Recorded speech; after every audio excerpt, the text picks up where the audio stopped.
Hello, everybody. Hi, hi, hi, hi, hi. Good to see everybody get started.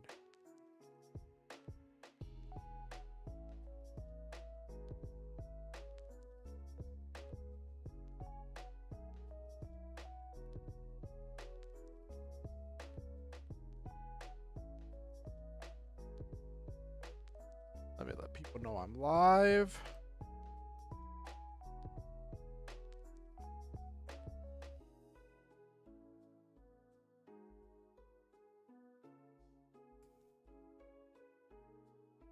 Okay.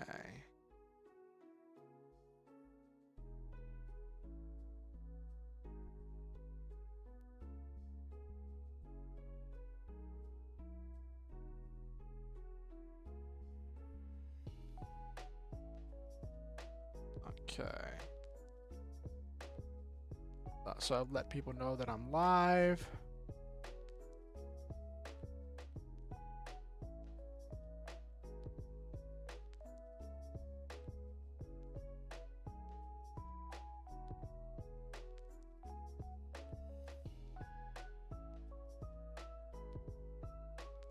Don't want to let. I guess I could post on Blue Sky.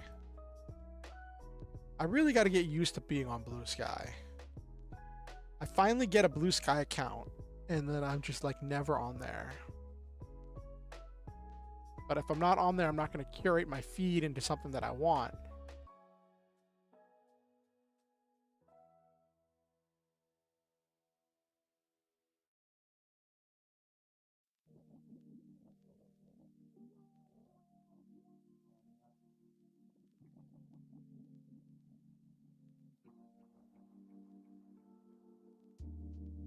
Alrighty.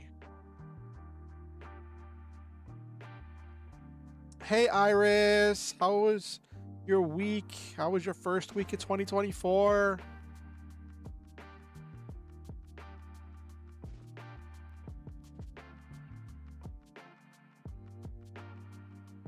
All right.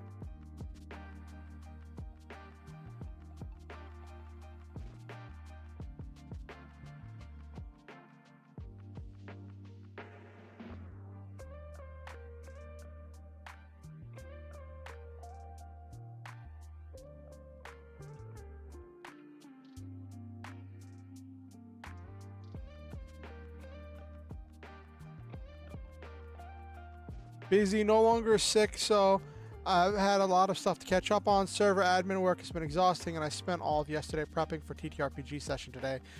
Oh, that sounds exhausting. Me, geez, the week has flown by for me. I so let's say today's the 5th. What have I done this week? Like I had stream on Monday, right? And then I spent most of Tuesday sleeping because I was up late Monday. And then I played some Lancer on Tuesday night. And then Wednesday night I watched some anime with one of my friends, and then when we got done and my friend had to go to work, my other friend oh, would help if I go to the just chatting screen now, wouldn't it? And have my model on screen. Huh, that's funny. My other friend had got free, and we did a play test of Perfect Draw. We did a filler battle. We were experimenting with table. Well, first we're gonna do Roll20, but like the big thing that I think is a deal breaker for me for running Perfect Draw on Roll20 is that I couldn't find a way to search a deck in Roll20. Like it's got all the other tools I want, but like I couldn't find a way to search the deck to grab a specific card. Which would mean, yeah, you can create cards relatively easily. You can upload them in batches, which helps. So you can make all of the cards at once, right? Um, and I guess, so with the Roll20 thing, I was planning you only make your deck. You don't make your staples. You just know what staples you have. And then you just draw them and everything. But the fact that you can't search, I couldn't find a way. That was because I wanted to do. I know you. I heard you could do it on both Roll20 and Tabletop Simulator, and I wanted to do Roll20 because I felt like Roll20 had a much lower barrier for entry, and was just going to be, since it's a free thing, you know, it's free to make an account with Roll20 and whatever, that like it would just be really simple. But then it was this weird thing when I got to Roll20. I've been using Foundry for Lancer, so it's been so long since I used Roll20. They've like changed so much of their UI that like it was just a new interaction experience, and I was like, oh, maybe they've updated their things, and I couldn't find a way. Like, do you know if there's a way in Roll20 to search the deck for a specific card? Like, I know, like, the best solution I could come up with was you draw till you get the card you want, and then you put the other cards back and shuffle, but then that's going to involve recalling, and, like, recalling specific cards is going to be difficult. So, like, it's... like, that was the big thing. Because you can shuffle, you can draw, you can discard.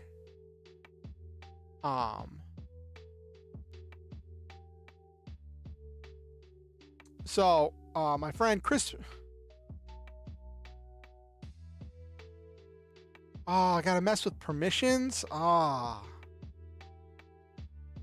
So, with... I'm planning to do a very low budget thing for my streamed game. Gonna do it like kind of...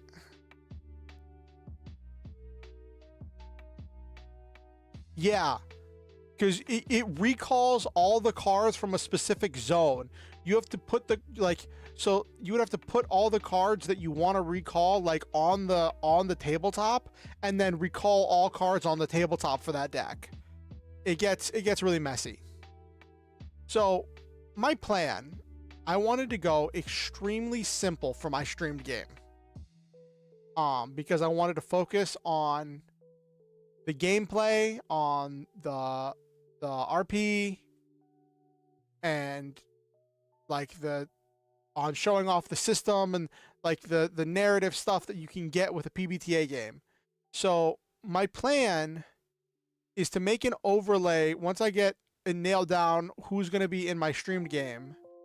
Make an overlay for each, like make an overlay, and then in the overlay have a box where I'll have an image for each person, and like will I either have their model, or where I will have their camera if they're doing like a virtual camera, and so on. And then after I do that, I was gonna have an area on the side where I was originally planning to display the Roll20 main chat thing where it shows whenever you roll dice. So I was gonna do that and just be like, okay, so then we have the place where we roll dice, where the viewers can see the dice rolls, a place where the viewers can see the people playing, and then everything else is kind of theater of the mind. And then maybe have a specific area where because one of the I don't have a lot of money to hire people to make art, and I don't want to mess with AI art. There's a lot of stuff tied up with AI art. I know that, like, in the past, I had experimented with AI art and AI things, and I feel like I learned a lot from that, and I've learned a lot since then, and I don't really want that associated with my channel.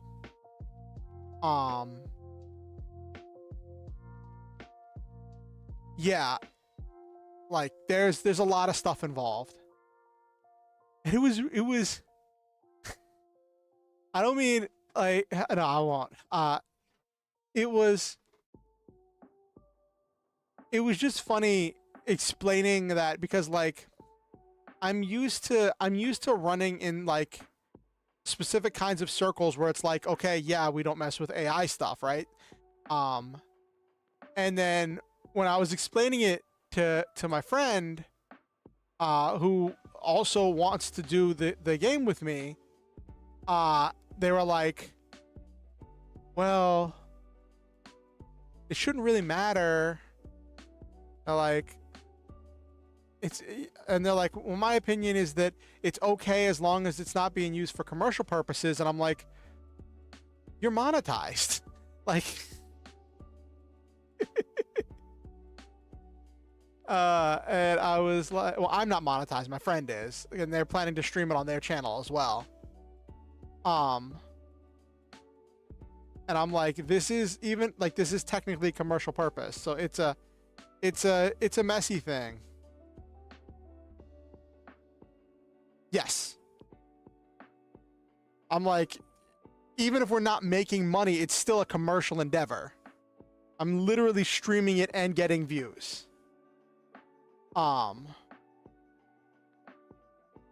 Then there's the whole environmental concerns with it and all the stuff that's happening with stolen art and everything. So I was like, like the first card I made when I was testing the card maker, I used an image from Buddy Fight just so I could get a feel for how to put images in there. And I'm planning to keep the cards I make blank.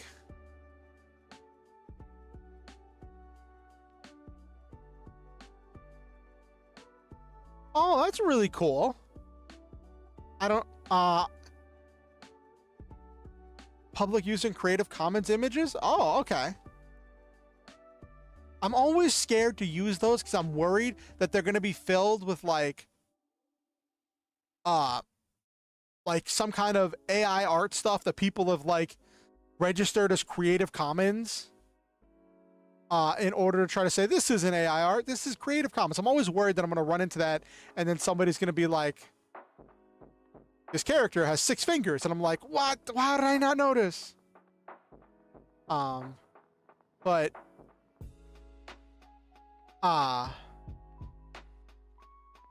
so one of the players who wants to play in the game had said that they might be willing to put up some money to get yes, Princess Bride was right all along. One of the people who wants to play said they were interested. This is a different person. Okusen had said that they were interested in possibly putting up some money to help pay for getting like a couple art pieces done, like a couple of characters drawn for the game.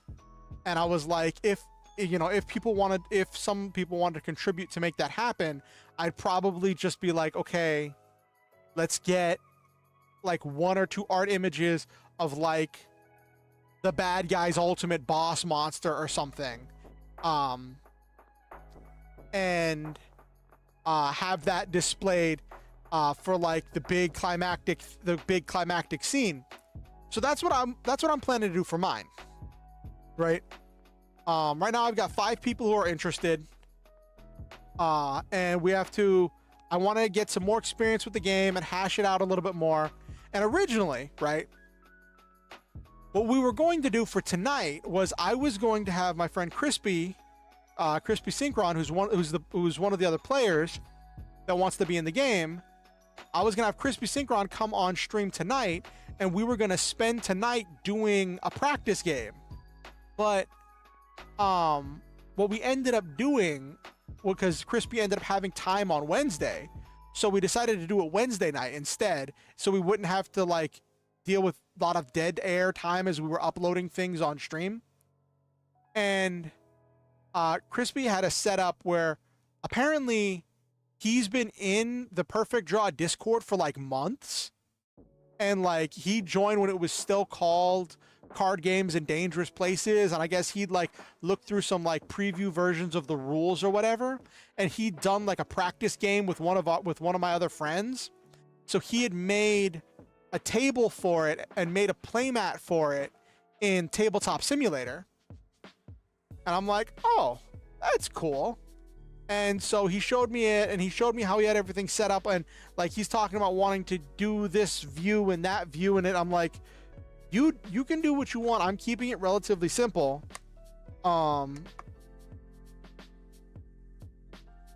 Yeah, he's got a whole thing set up, and he showed me how to do stuff. Hey Silva, good to see you. How was your week, Silva? It's okay. Time is a flat circle.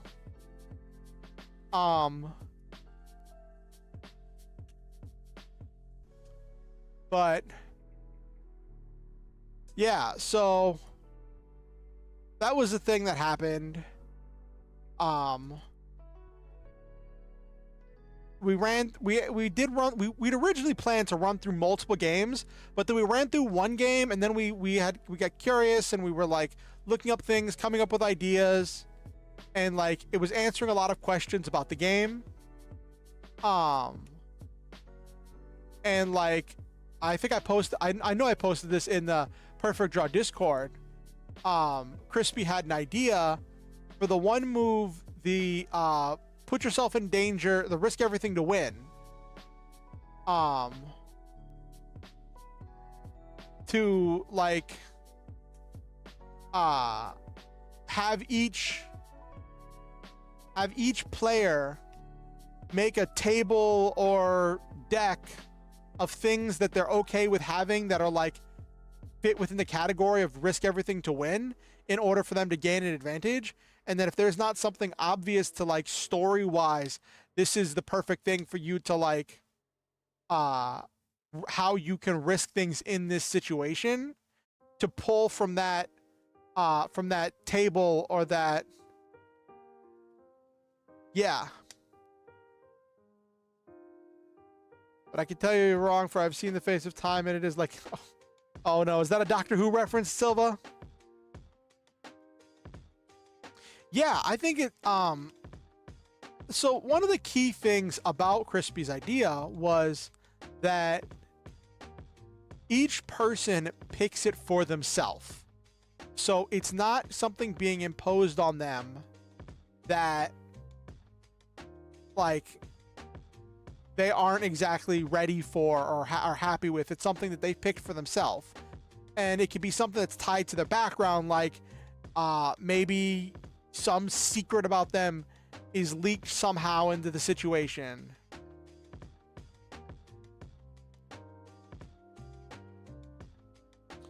Wibbly wobbly. Oh yeah, timey-wimey stuff. Yes.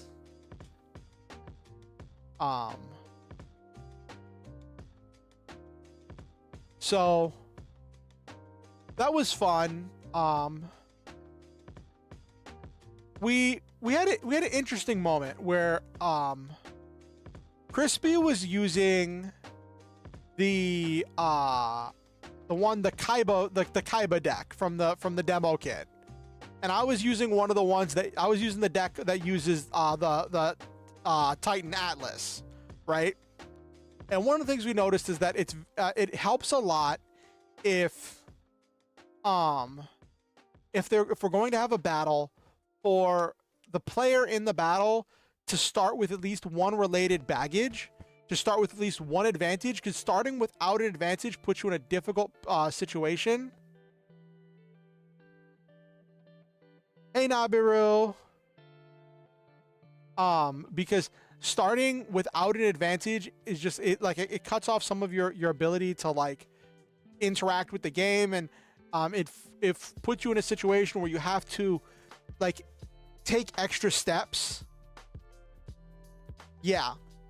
So when we were testing, we didn't do any baggage at first because we were just doing like an abstract test. Okay, but Iris, like it's the I I don't think it's a stretch to call it the Kaiba deck. It's a deck that's based around a single ace monster, right? And the lore behind the character associated with that deck is that they're the owner of a massive megacorp that makes advanced card game technology. So we learned that that deck has some struggles in a filler battle because the Titan drains 1 HP, 1 health every round.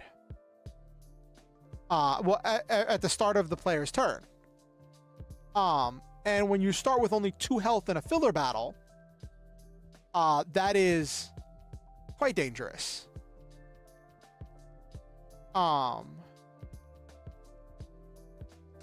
And when we played, like I made the first set up the strategy to win, and by the next turn, Crispy hadn't become a threat, and I was like, if I make any of the power moves, I'm going to like create an unwinnable situation, and that's not what I want. It's like, I remember the book said something about like, you want to be making power moves whenever the enemy is presented a threat of some kind in order to respond to that threat. And like, it was interesting, and I used the one, it's funny,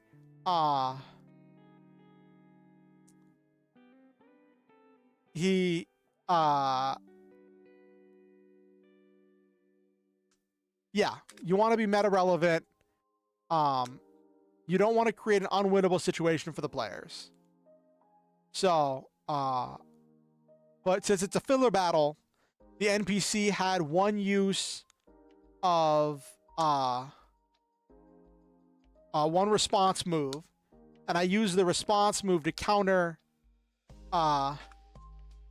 Crispy's play when he was playing a certain card to try to give him the victory, because it would have given him the victory. And I'm like, gotta try something, right? Or it's no fun if the character just rolls over and loses, right? But then Crispy was going to lose to his own Primordial Titan effect. So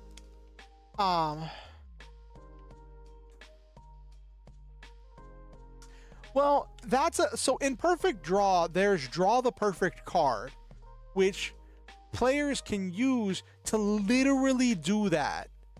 To literally make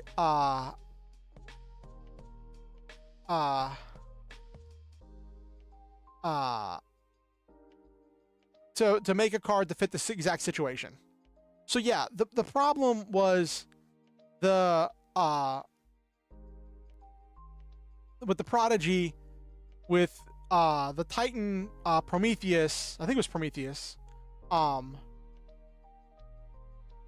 Prometheus couldn't beat over Atlas because Atlas's effect to remove the Overwhelm skill from anything means that they couldn't clash, and he would instantly win any battle. And then when I tried to attack, I decided to give him one advantage, just to say maybe the character like flexed that he had a Titan in order to like lure the Prodigy into the battle. And it was a thing where I was at this impasse, and I made a decision, and I don't know if it was the right decision, right? Because it turns out that when he made that play, he'd used the one advantage he got in order to nullify one of my attacks and stop me from attacking on one of the turns, so he had no advantage. And then he had no advantage in order to stop my counterattack. my counter thing to counter his, I think played the key that makes Prometheus able to attack twice. Exactly, Silva. Exactly. And I was at a point where I could, because of him making those plays, I could have just I could have just ended turn and let Prometheus just like boop him. But I decided to play one of the simple moves that the Atlas deck had, which nullified Prometheus's effect. And I was like, okay, so this is an instance in which the NPC is helping the player. And then I'm like, would the NPC do that? Then I'm like, well, let's think about this from a story perspective, right? The NPC wants something. If this is a filler battle, this means this isn't like a climactic battle or a serious battle. This is the NPC showing up out of the blue and challenging this character and threatening them. And the player character has obviously underestimated their opponent, which has led them to being about to be destroyed by their own monster. So instead of just letting the battle end instantly, maybe the NPC nullifies the Prometheus's effect in order to see if the player character can impress him. If the player character can take that one opportunity, that one HP, that one chance, and use it in order to make a miracle happen. And then, because that builds up this idea that the NPC, no really nonsensical names yet. And that kind of built this idea in my head of like an NPC that was trying to test the players. Yeah, that actually I like that one. That one's a really good one, Iris.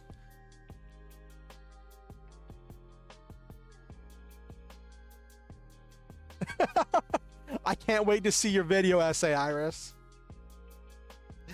Though I did have a question. I don't remember if this was a thing or not, but in the rules, can an item have blocker? Like, I know, like, for the sake of how I rule the game, I could just say it's possible, but because when Chris yeah, it totally can. Okay, great. Crispy showed me the deck that he'd made using the deck building rules, and I think you all have fine-tuned some things about deck building since the draft of the rules that Crispy was working off of, because some of his stuff seemed a little bit overpowered. But it's really interesting because like I'd made for my player character in a game, because I want to play in my friend's game, because one of my friend Hero Girls wants to run a game and I want to play in that. So I'd worked on making a deck for that, which I showed off previously. And I built it around the Regalia effect, where you turn into a monster, where you turn into a warrior, with the idea of you're actually piloting a giant mech, right? And it's really funny because Crispy's deck that he'd built was built around the same effect of transforming into a warrior, and the whole thing was like all of this character's cards, because he had a whole arc planned for this character.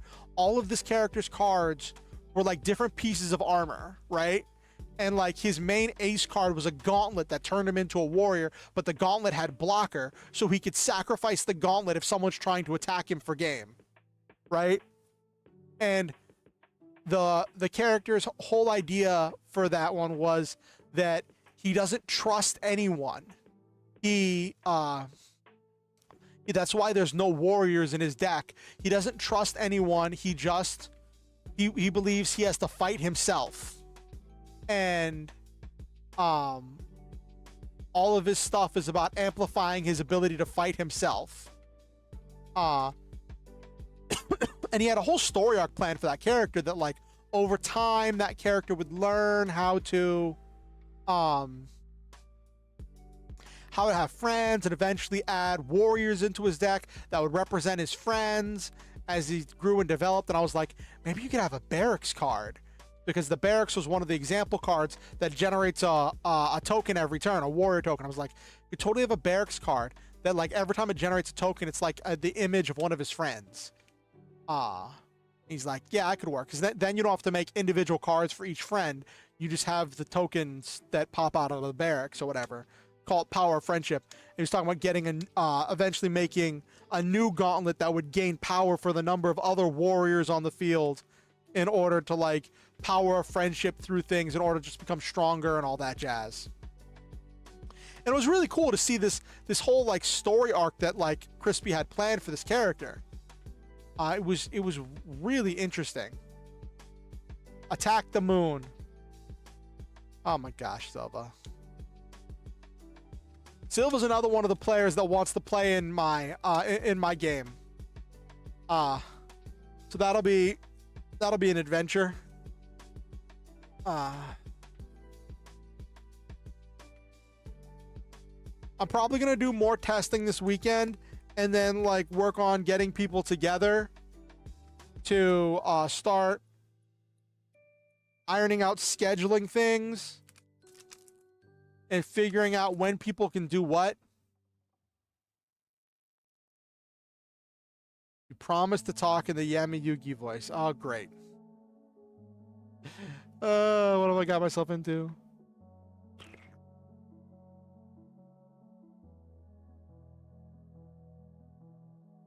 Thank you, Iris. Actually, you'd mentioned that you had links to some websites with what'd you call them? Creative Commons pictures. And while I do have my own fears and stuff with Creative Commons stuff, I definitely would be interested in taking a look at some of them. Do you think you could send me at least some of those links that you have to those Creative Commons things?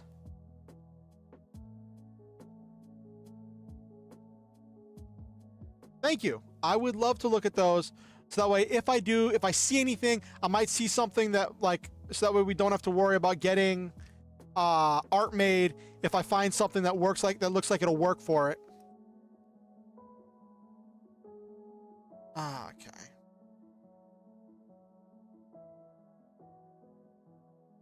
All right. So yeah, it's funny. Tonight's stream.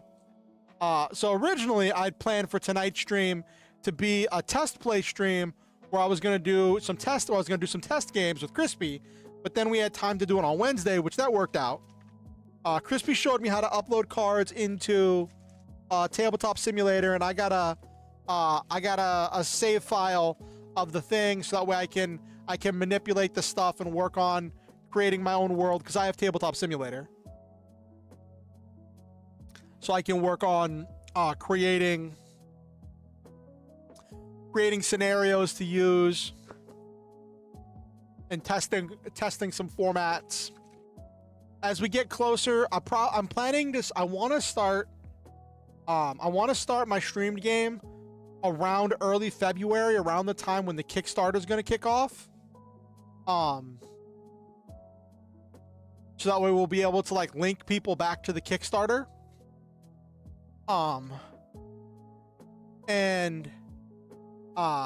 But as we get closer to that, I want to, like, do some testing games, test some overlays, and just do some... Oh, you sent me the stuff? Great. Thank you. Might even have a stream where I just dig through the Creative Commons stuff and just be like, what could be a really cool boss monster?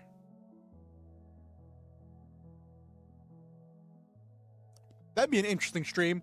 Just digging through Creative Commons art.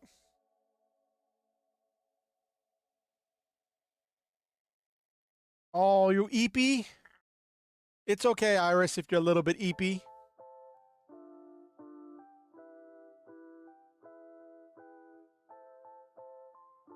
But yeah, so I want to work on that. I want to do that this month. I want to make a YouTube video every month.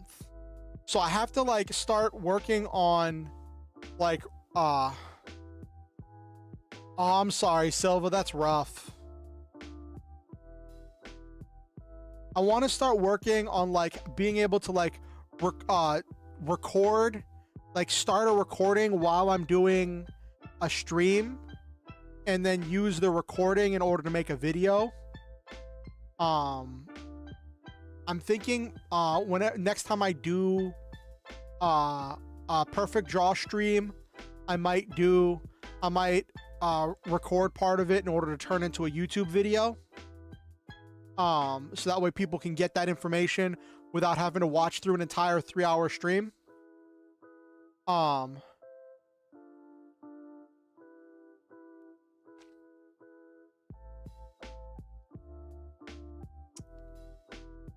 Last time I went through the player kit, and I think everybody's gonna go through the player kit. So I think Monday, right now, unless something changes, Monday I'm going to probably do a breakdown of my thoughts on the judges kit, and the tools that the judges kit from the demo kit gives, because I still don't want to show. I don't want to show anything from the expanded rules, because you all said that you don't want the rules being shown out. So I want to just stick to only showing the demo kit stuff.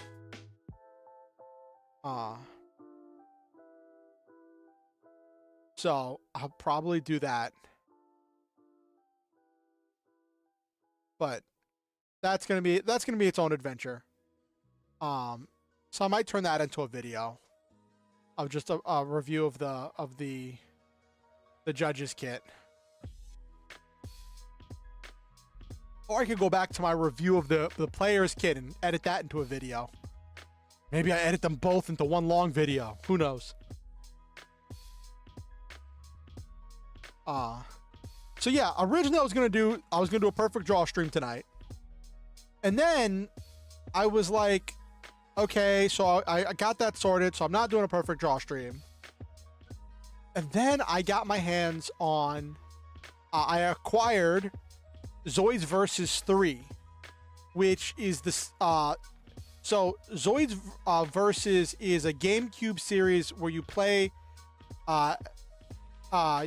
through different missions, or you can go in battles. It's a Zoids, like, not quite fighting game, but it's more of like a combat simulation game, where you're actually piloting the Zoid.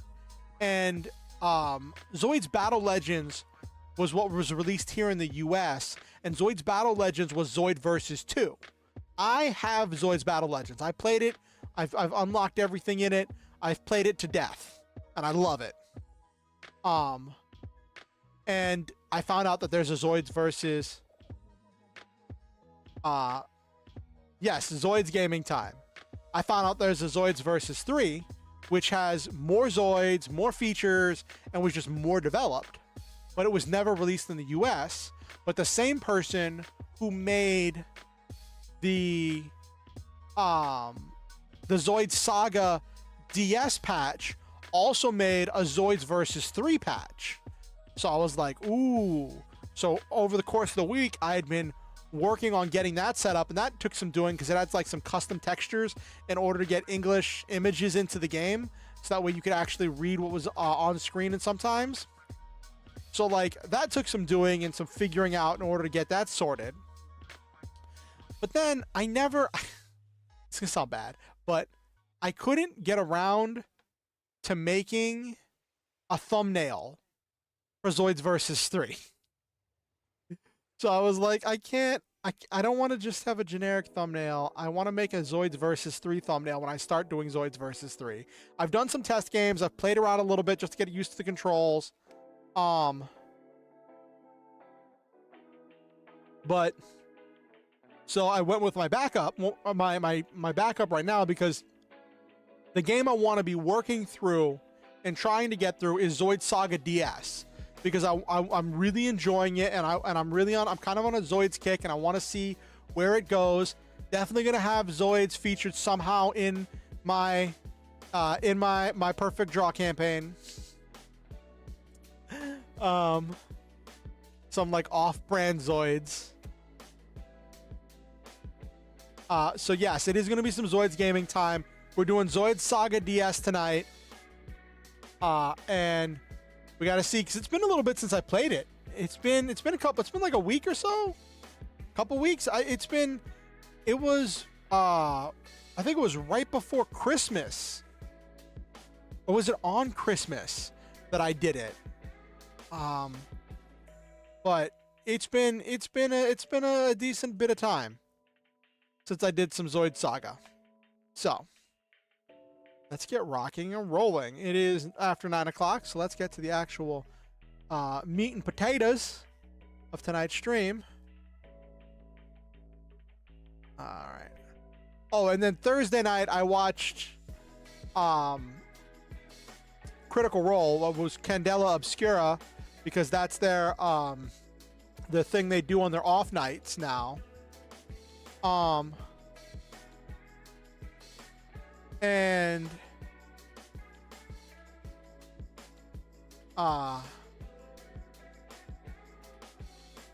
so I watched that, and it was funny because like normally I'm like in a chat room in order to watch it, just to keep myself from passing out, because I deal with sleep intrusions, or intrusive sleep, that depending on what paper you read, it is described similarly. But I was feeling really not well.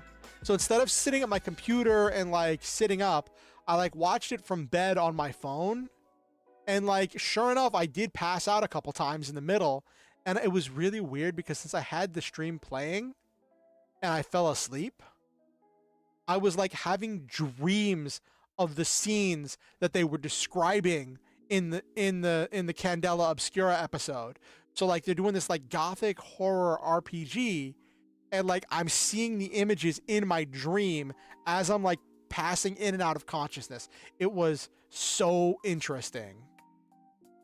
I missed some stuff, but what I didn't miss was really interesting. Okay. Let's get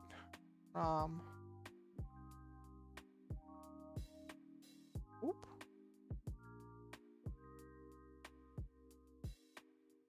Okay. Alrighty. So let's get to... First, let me see if there's any new challenges. There is a new challenge level.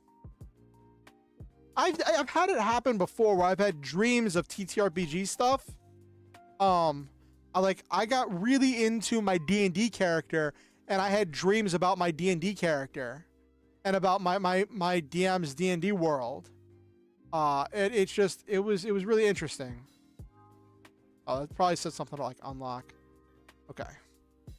These are the challenges that unlock as you go through the game that give you access to certain things in your save file. They're different challenges, like you have to take out an enemy in certain situations with only certain resources. So what have we got here? One double arm lizard. No deck commands.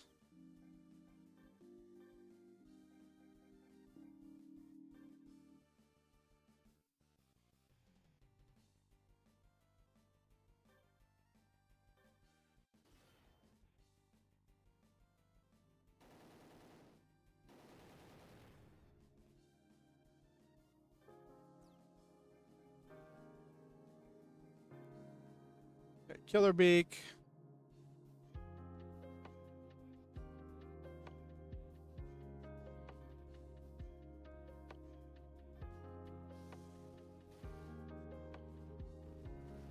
That went pretty well. Fly Scissor data, Leo Blaze data, Demon's Head data. Nice. No, I don't want to do this. Stage 2. 2 Leo Blazes, 1 Buster Eagle, and 1 Chimera Dragon. Only size S Zoids can move this turn. Diversion. Zoids in the back row move first. Logistics support cannot move, but Zoids in the front row gain double attack. Change Zoids formation.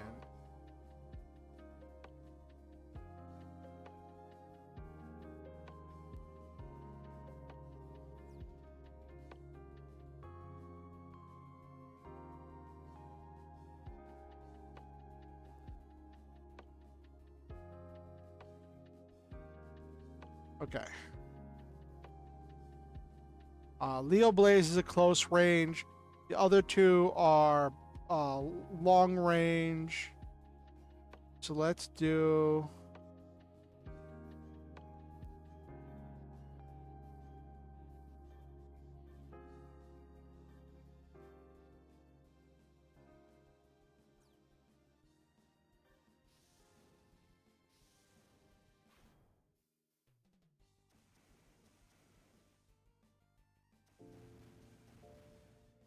a lot of damage.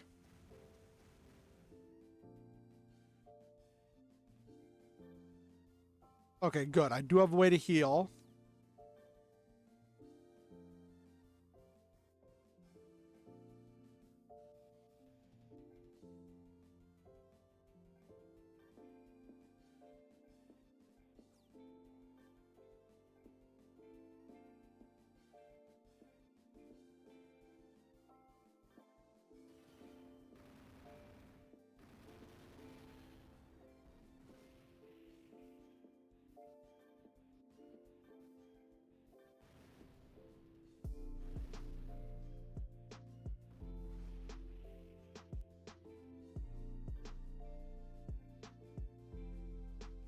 Uh, 180.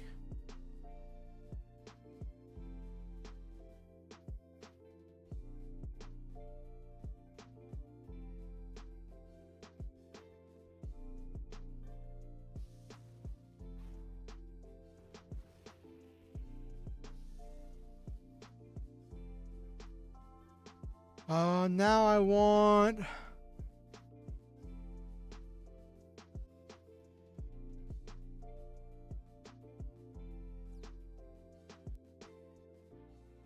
Cannot fire. They should both be able to fire. Okay.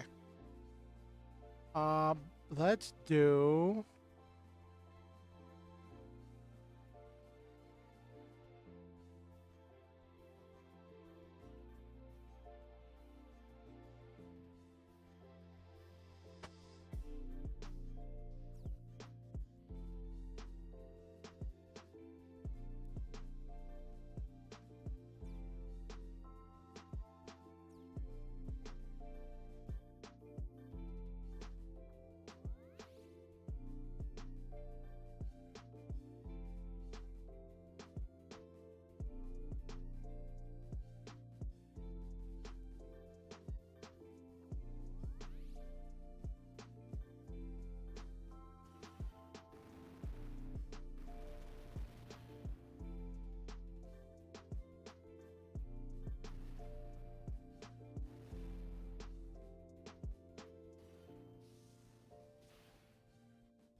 Gonna put that energy shield up.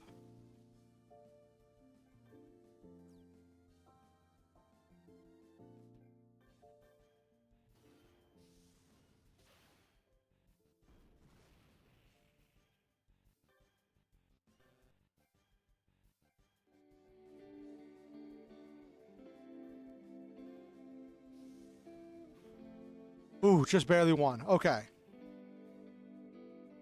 Ooh. Wild Weasel unit, Snipe Master, core box. Okay. Matrix Dragon. Okay. Remove external weapons from chosen Zoid. Change Zoid formation.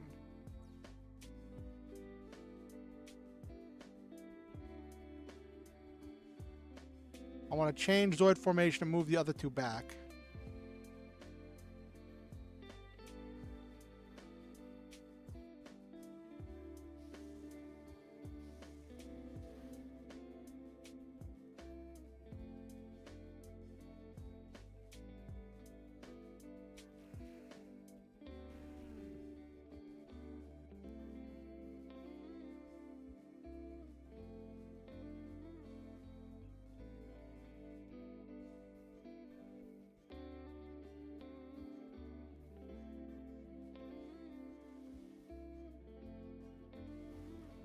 Oh, jeez.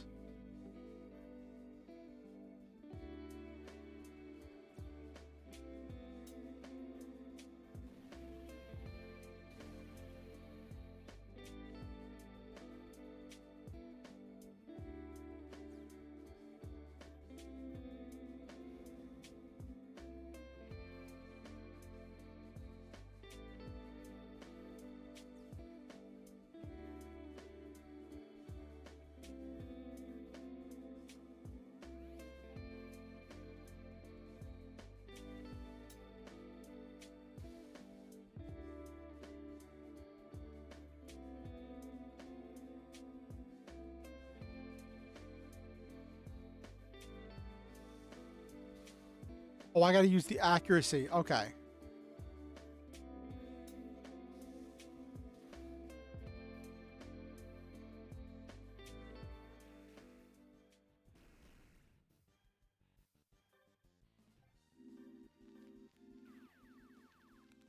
Ah.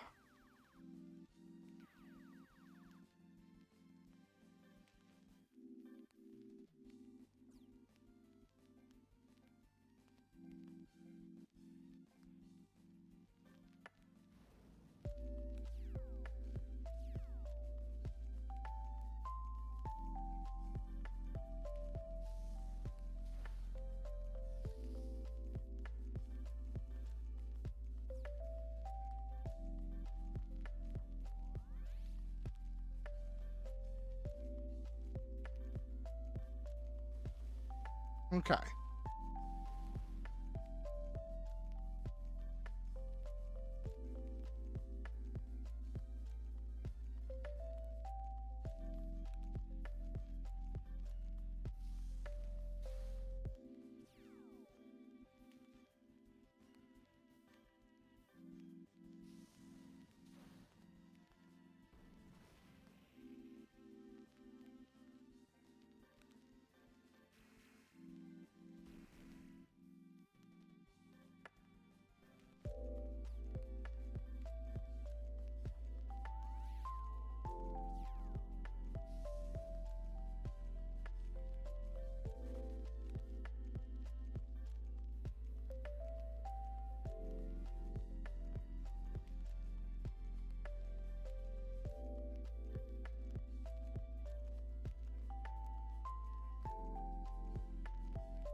Okay.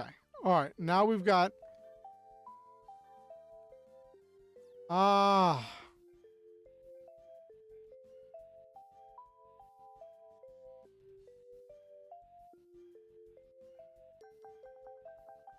Oh, it can heal.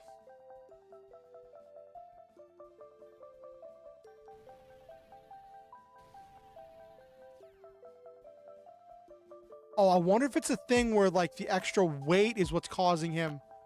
Oh, because that's a lot of stuff on there.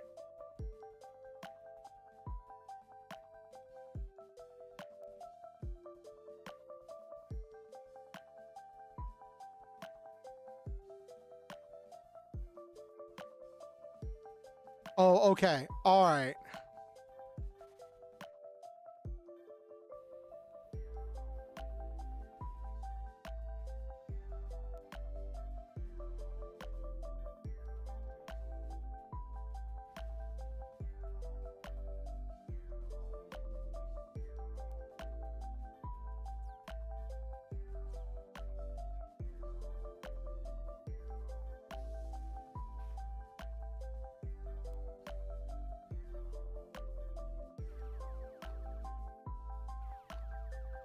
Okay.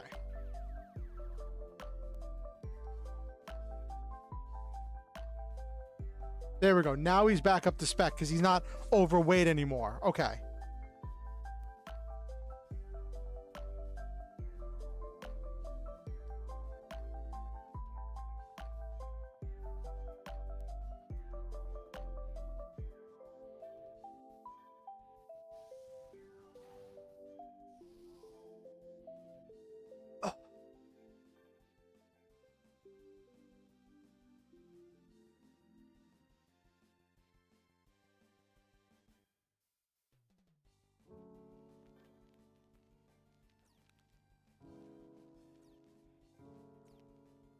Try. I think the redistribute's a trap.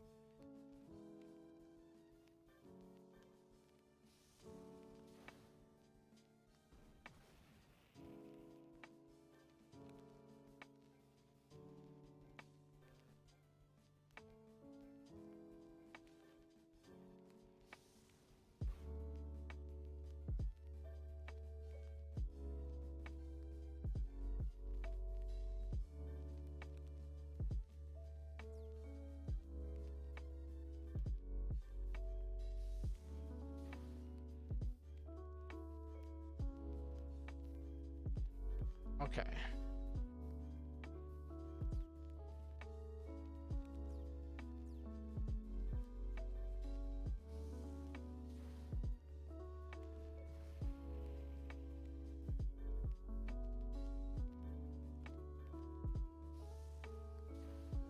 Yeah, because I needed it to attack those in order to buy time. Yes. Interference. Cool. Lord Gale, Buster Fury. And a Liger 0. What deck commands we got? Short Circuit. All non-flying Zoids cannot move this turn. That's going to make it a fight between Lord Gale.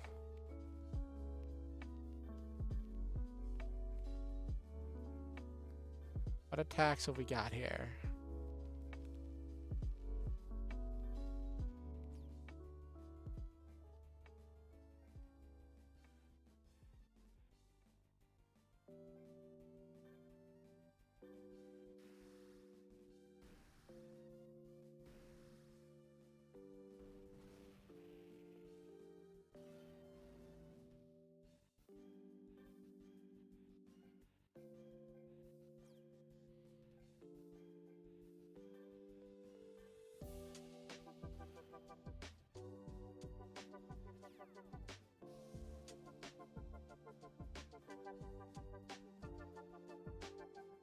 Okay, so now we do... Oh.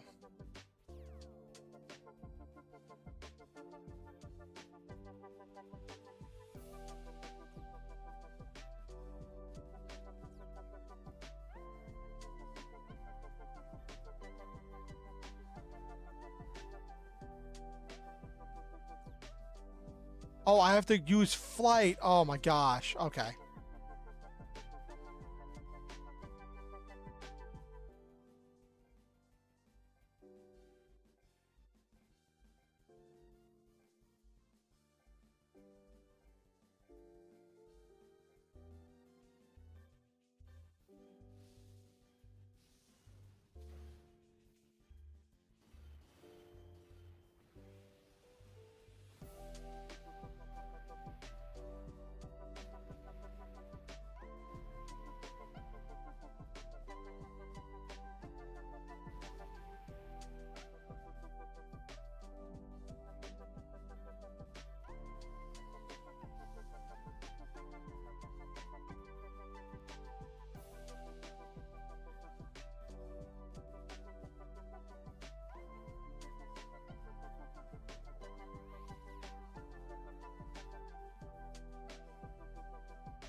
Oh, we can move twice.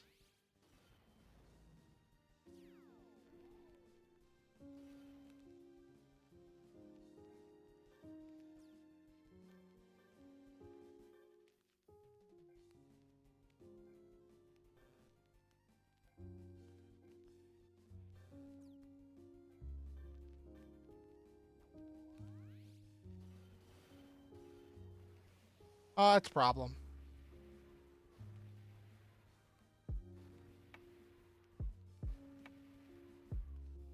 Probably want to redo this fight. Yup. Yup.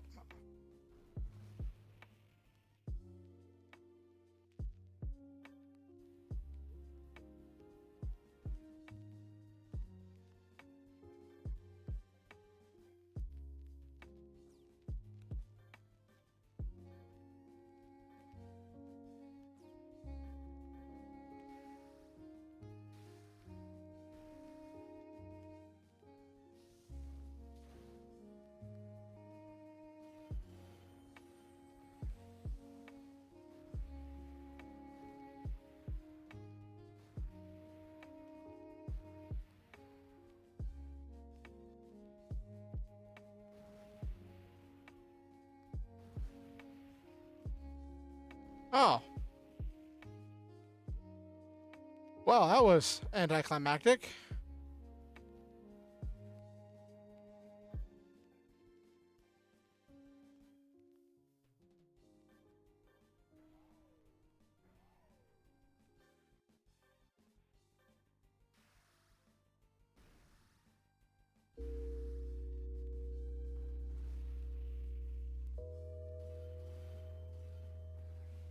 Oh. Even with that, it still just opens with it.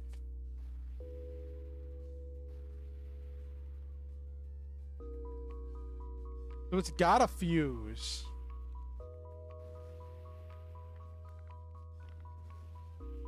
Oh.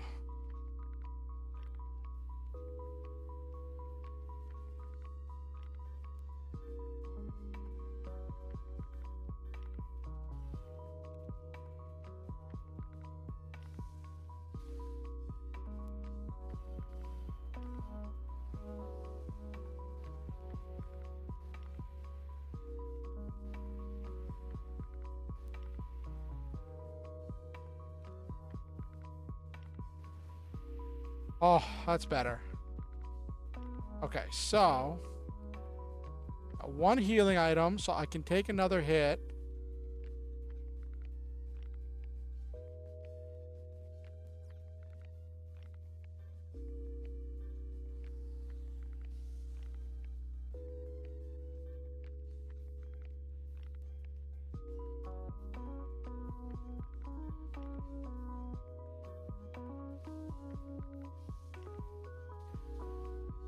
Oh, that was bad.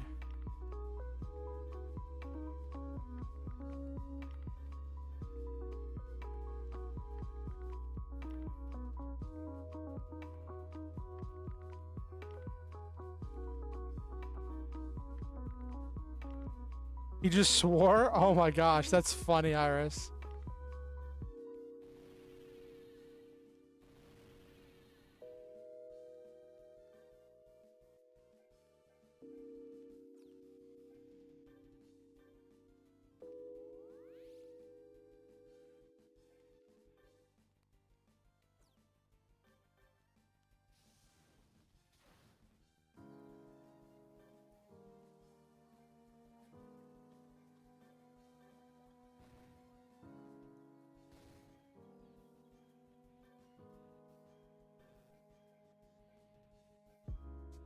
I gotta try the charge missile next time.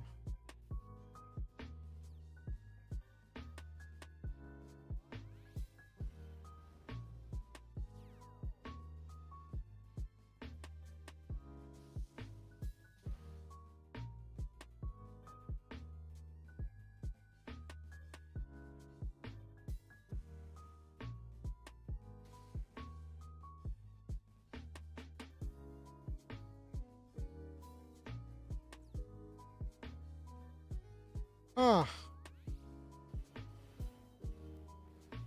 And this should do less damage, hopefully, because I'm flying. Hopefully.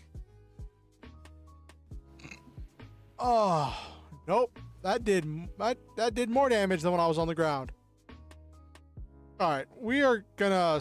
I'll come back to that later.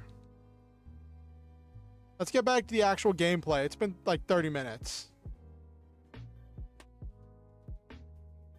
All right, so I need to go into this place.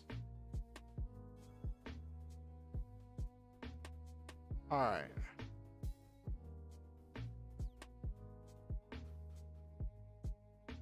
There's something suspicious about this place. Helmet, be on guard, RD. Enemies will be awaiting to pounce us. I know. Let's keep moving.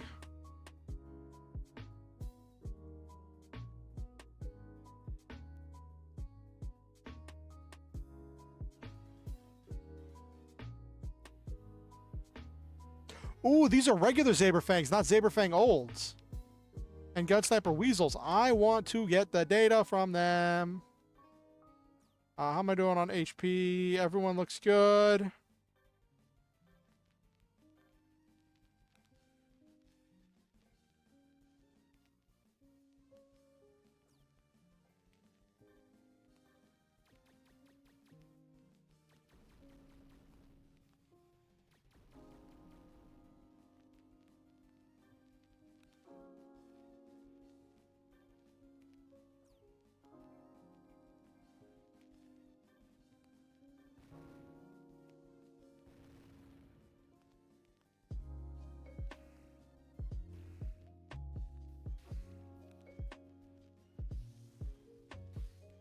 Okay.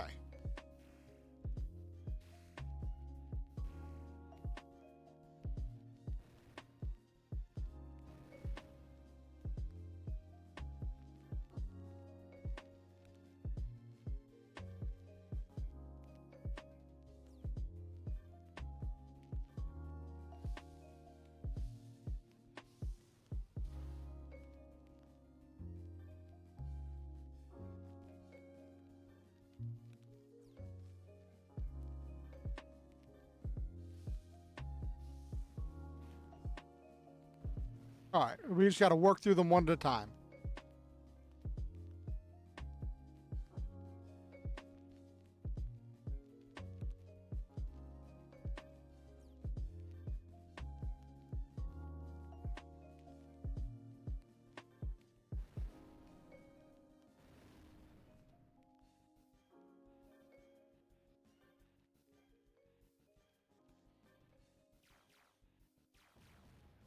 Okay.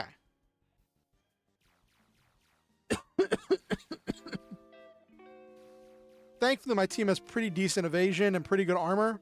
That's all I build for is armor and evasion. Ooh, okay, that did some damage.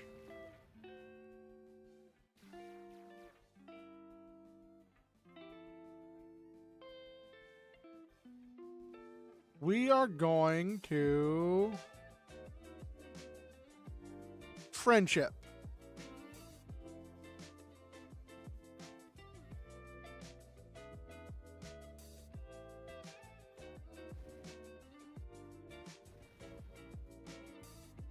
That's not helpful.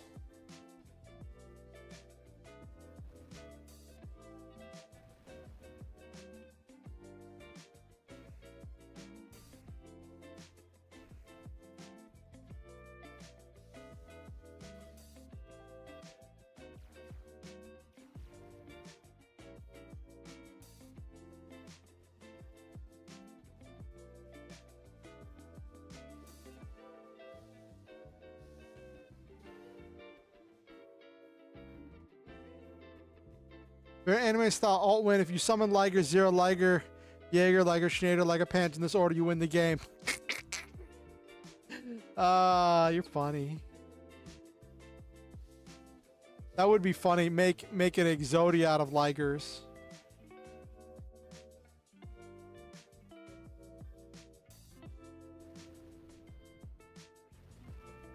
That was a crit and it only did 22 damage.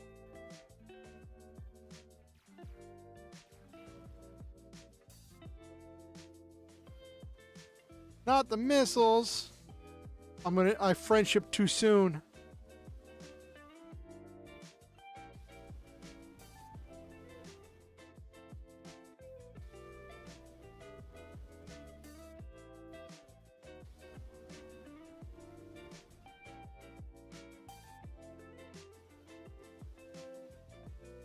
Okay.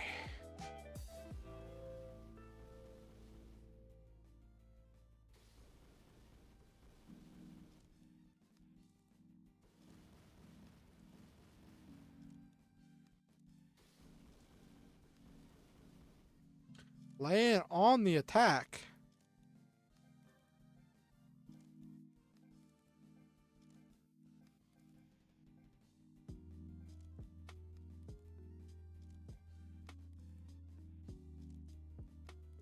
They could be ground-based versions of Mecha Phantom Beasts. That would be funny.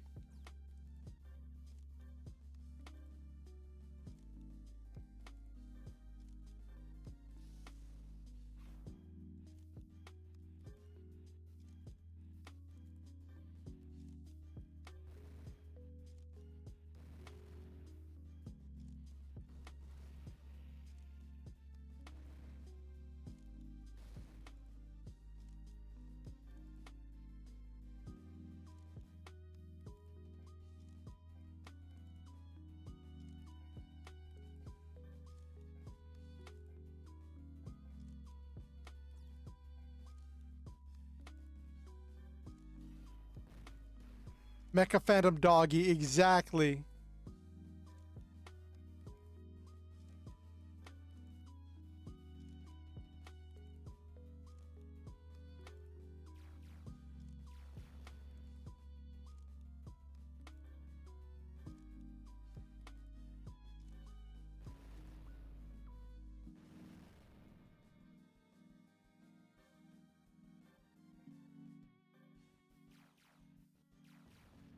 Oh, I forget they do less damage to back rows.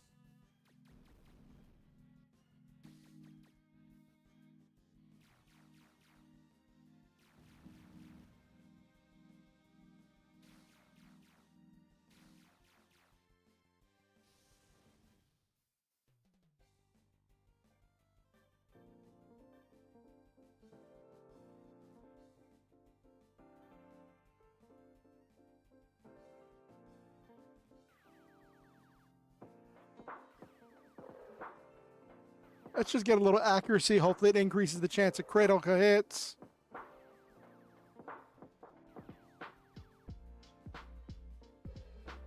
Okay.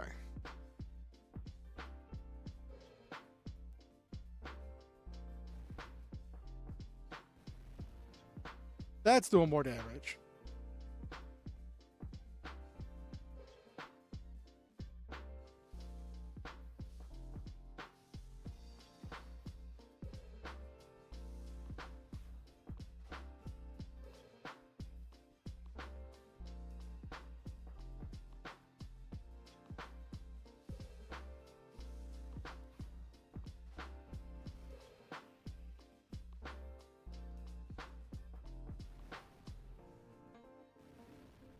The one damage, the chip damage.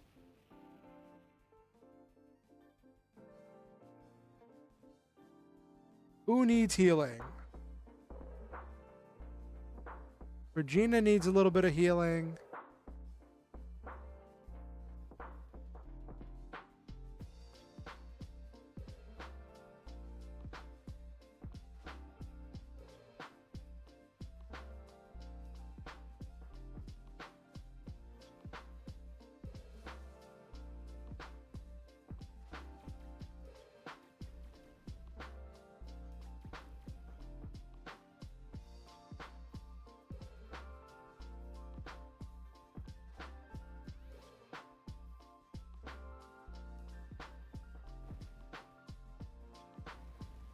Okay, so I can still do some damage.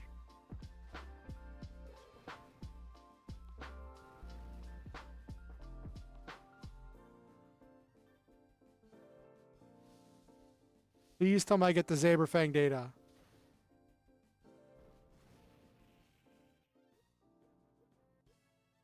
Yes.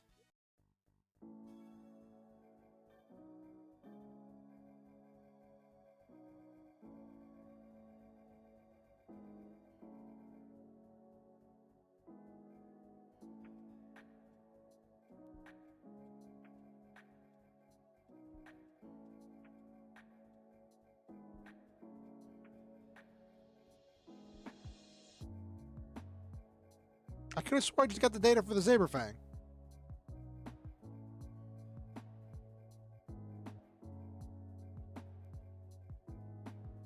There it is.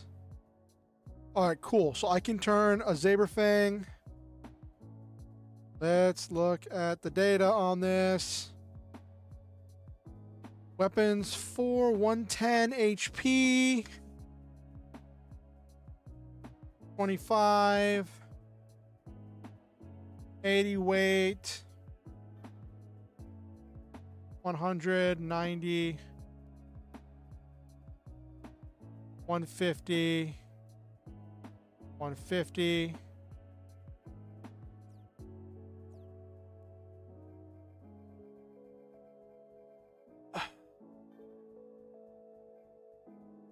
All right, so stats look like they're just better. Yeah. Yeah, the stats are just better. Okay.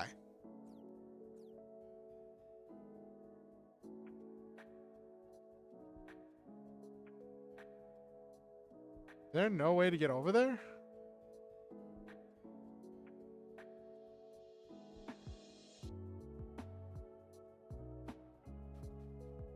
Oh, wait, hold up.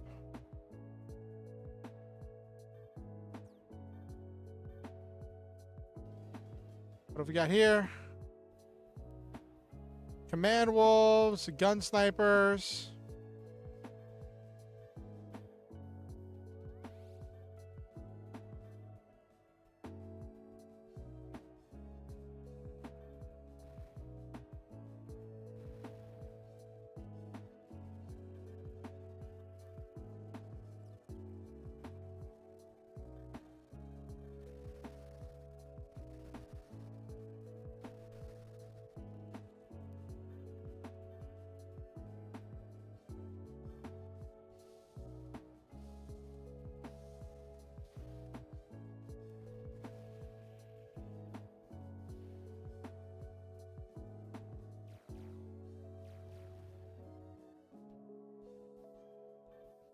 Okay.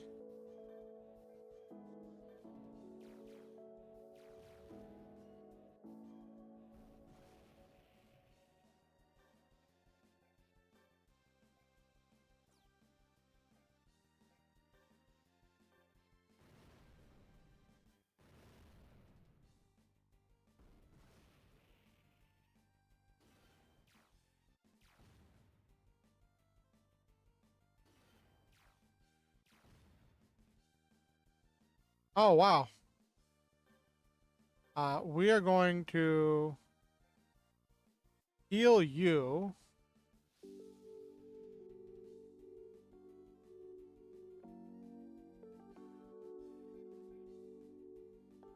Okay.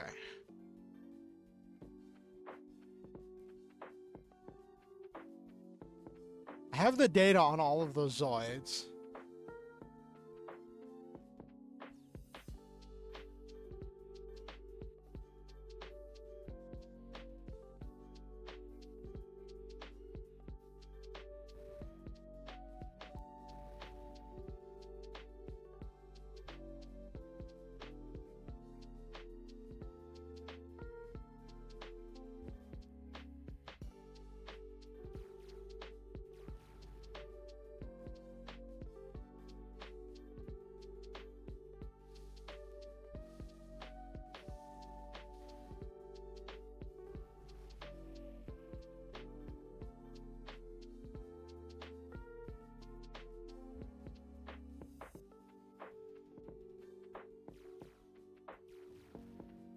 Yeah, I could have shot either one.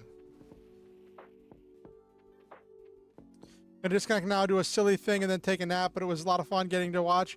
Yeah, I'll see you around, Iris. It was great having you. Thank you for coming, and I think that you are a truly amazing, wonderful, and valuable individual.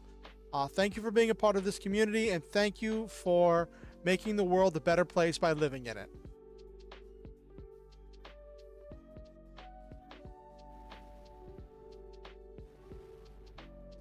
Okay.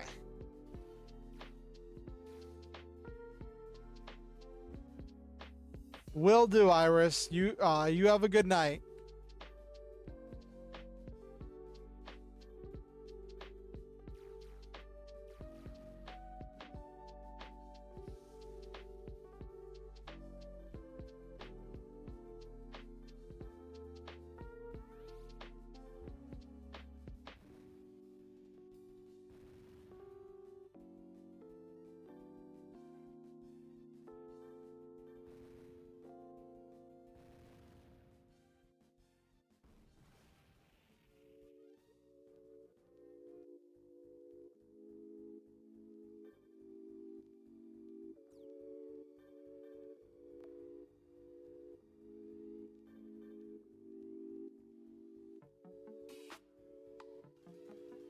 Oh my gosh, come on, what's buried around here?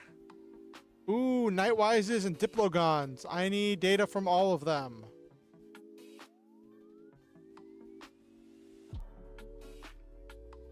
They're flying, so I'll turn on the radar from the Rhinos. With the radar, I should be able to hit a lot more effectively.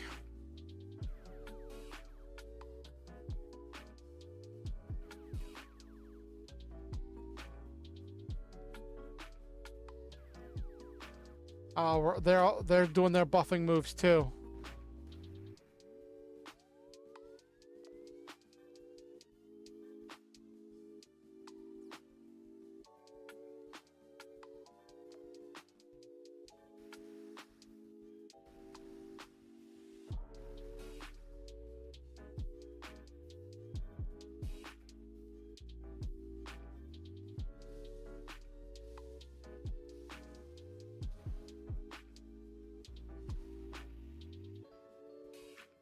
Okay.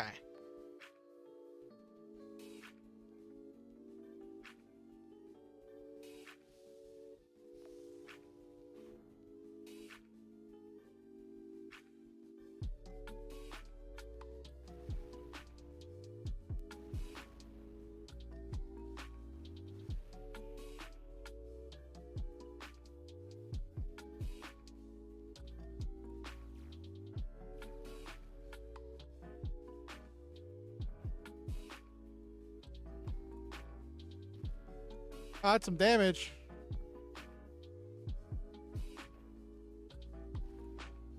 So these are railguns. That's the animation for... Oh, got the speed up.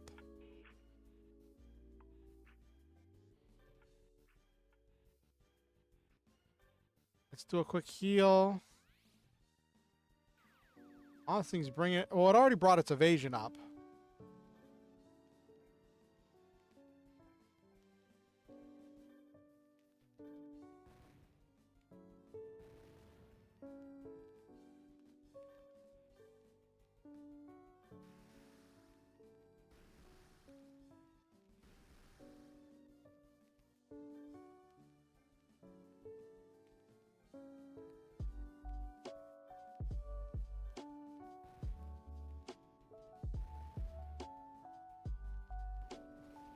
Okay. The baiting heading back in order to repair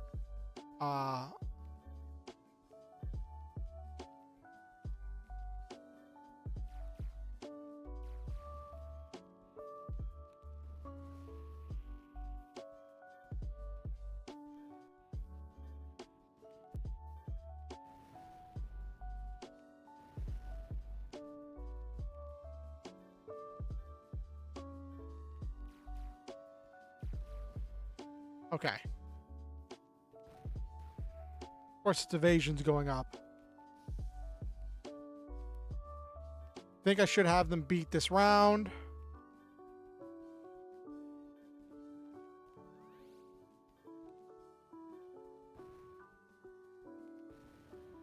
Oh, it was exactly enough.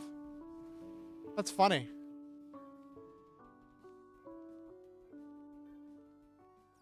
These have been doing 33 damage. Let's see if this does any better damage. A little bit more. But this one's just going to finish it off. Everything else was just leading up to this point.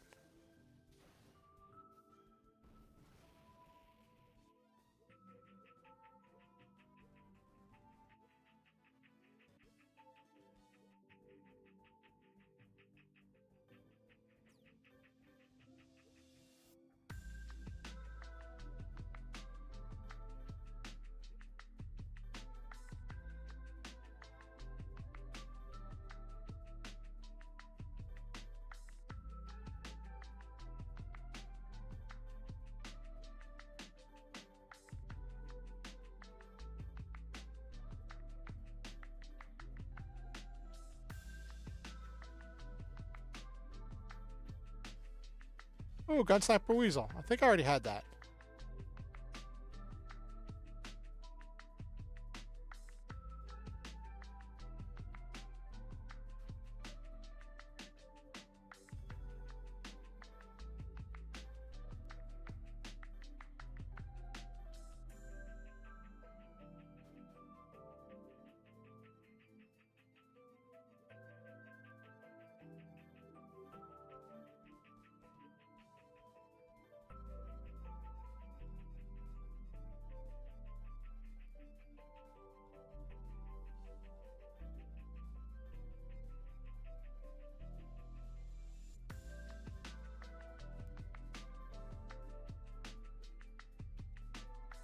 Okay.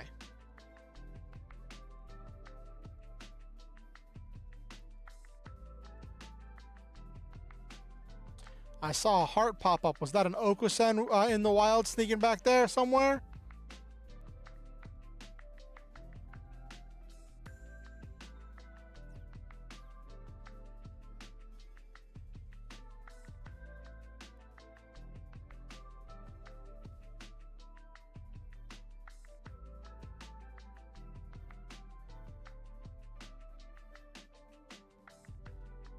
What's this?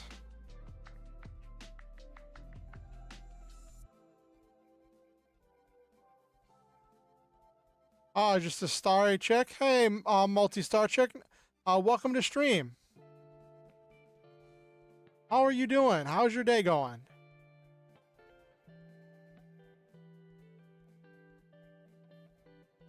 What brings you to my stream? It's so nice to have new people.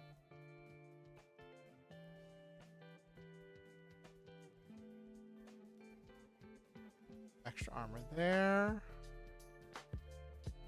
Then we do there.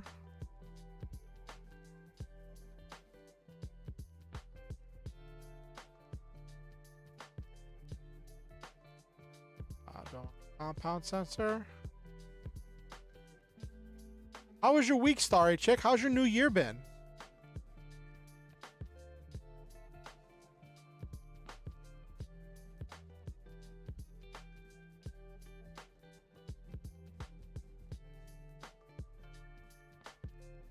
For 30 more points.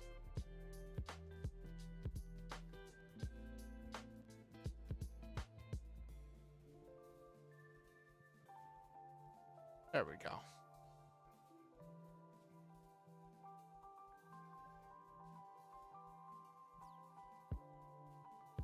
Speed and agility is up.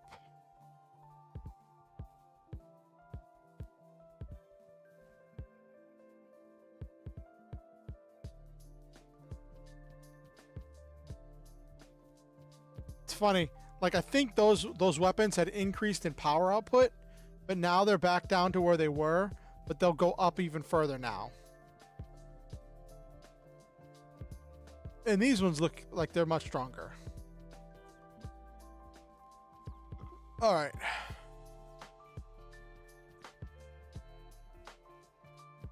Ooh, what's that? I didn't see that there. Cool.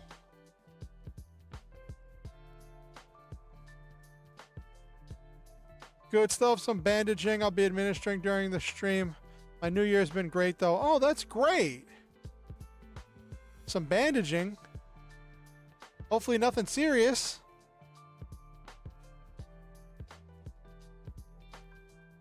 Okay.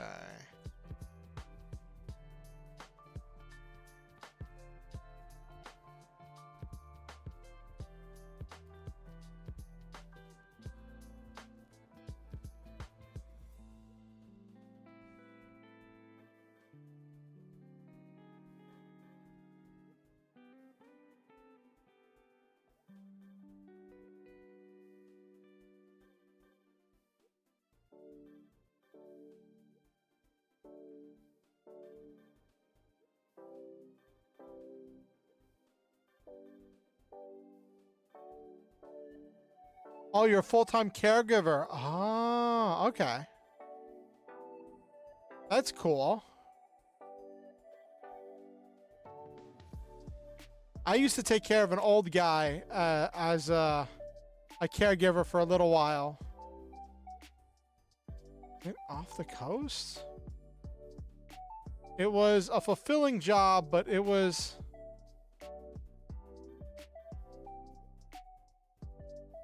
Alright.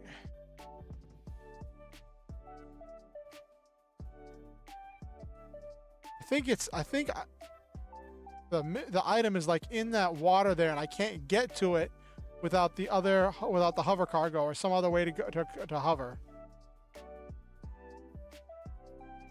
Oh, whoops. All right, what have we got here? 6 command wolves. 6 command wolves.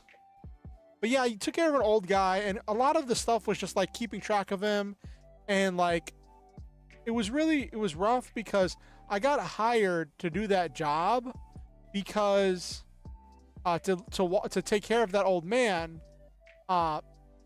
because the family had gotten caught mistreating him, and they'd been told that they needed to get a caregiver to be with him at all times. Like a nurse had come to check on the old man and had found that there was nobody home, but the family had like strapped him to the bed because they didn't want him getting out of bed and hurting himself. And so they needed to get a caregiver, so I got hired, and there was this friction where like the family just wanted me to be there to make sure he didn't hurt himself, and to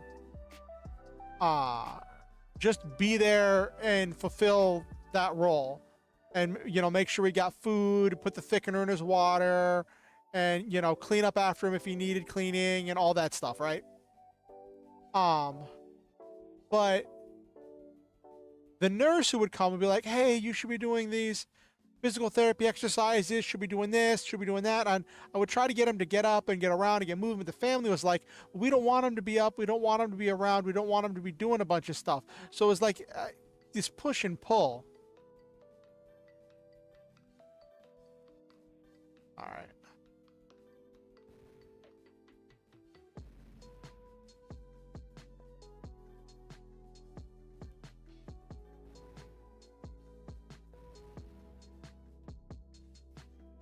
All right.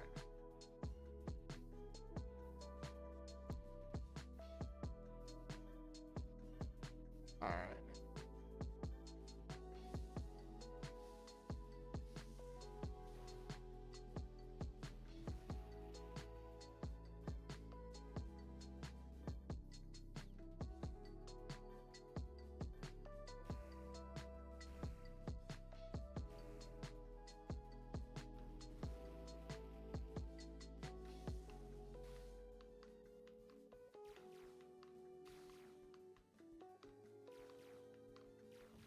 Okay. But yeah, that was my experience with that. Yeah.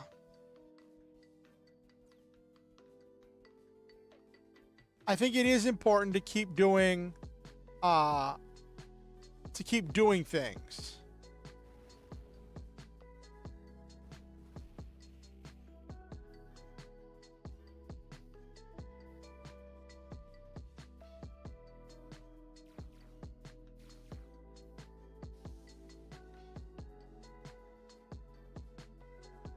Woo.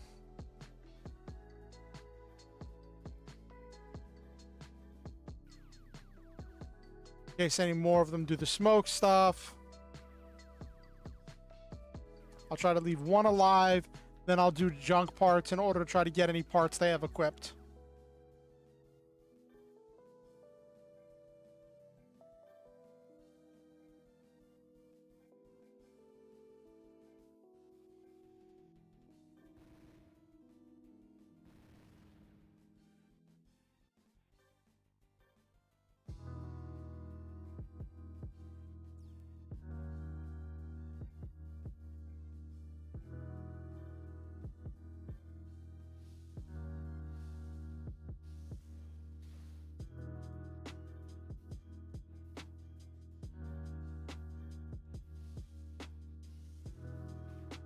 There we go. Got it.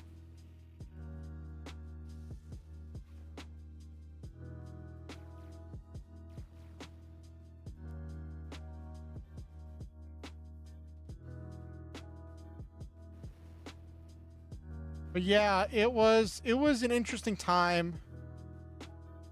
I remember it was like there was this really bizarre thing, like when he died, right? And like they had the funeral. Like his granddaughter showed up to the funeral like wearing this, like she was wearing this like suit jacket, but it didn't look like she was wearing a top underneath it, and like it was like parted in such a way that like it was like a top with a V-neck that went almost down to her navel, like the kind of stuff you'd see in an anime. And I was just like, interesting. And like my girlfriend at the time, my girlfriend at the time was like, that's not normally what you wear to a funeral.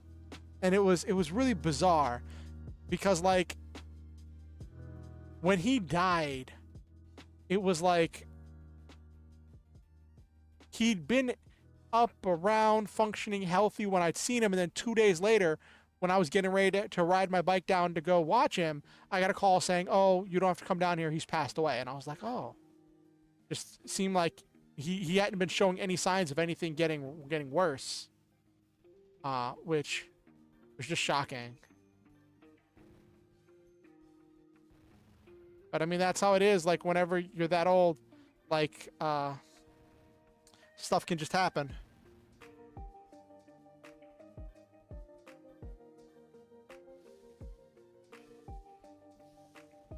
Exactly, Nabiru.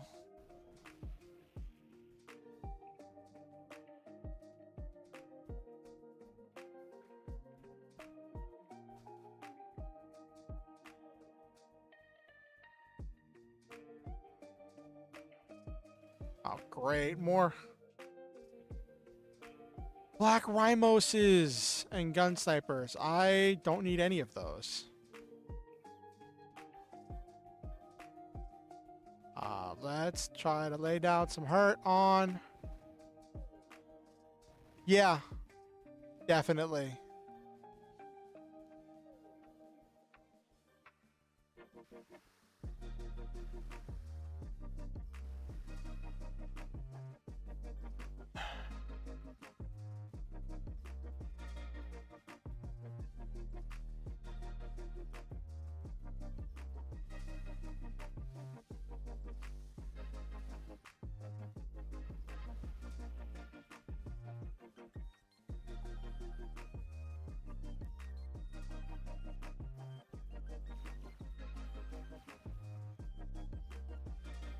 It's funny, the boom sound from getting hit with that weapon just sounds so much like the Vine, I think it's like the Vine boom sound or something.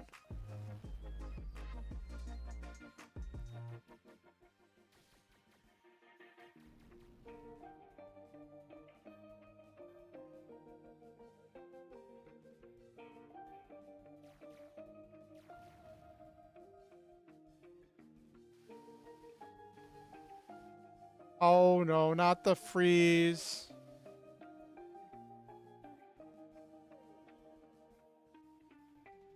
Cannot move.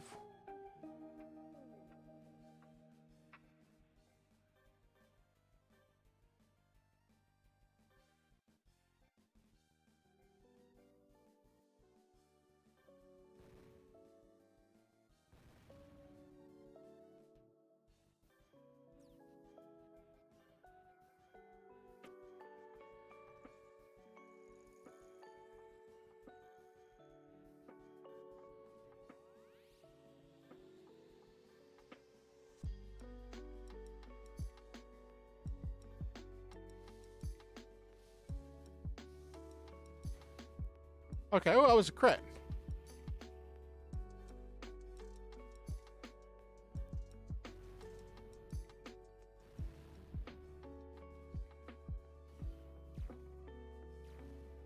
That was a lot of damage.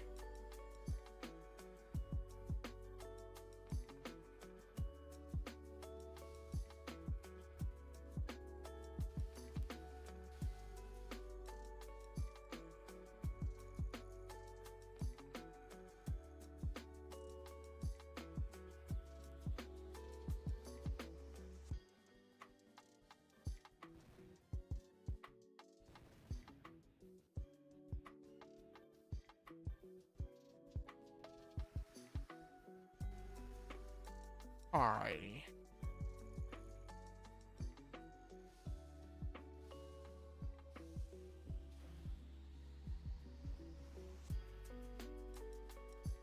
Alright, so yeah, abnormal status, can't move, is the same, is the freeze. Okay. So when I fight Black Rhymoses, that item's actually useful.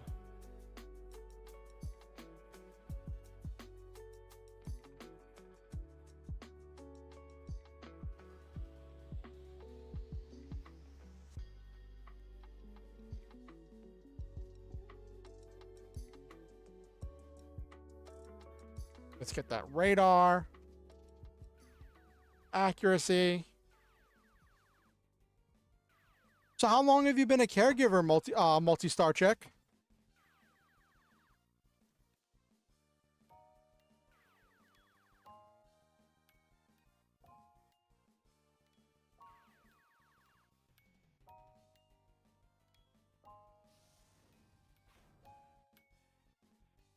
Okay.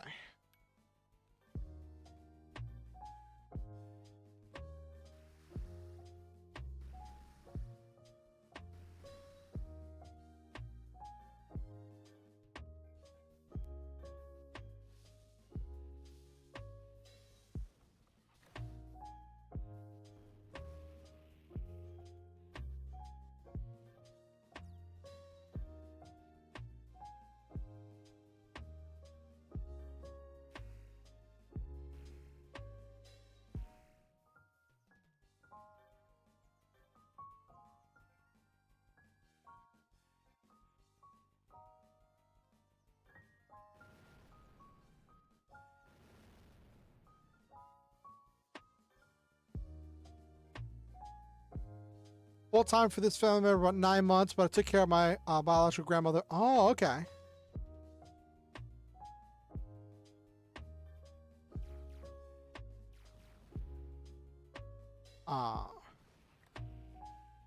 So, what did you do before you were a caregiver? If you don't have to share if it's too much. I'm just curious, getting to know a new person. It's been a while since I had a new person in chat. Also, did you do anything? I don't know if I asked already. Did you do anything special for New Year's or for Christmas? All right, let me get that.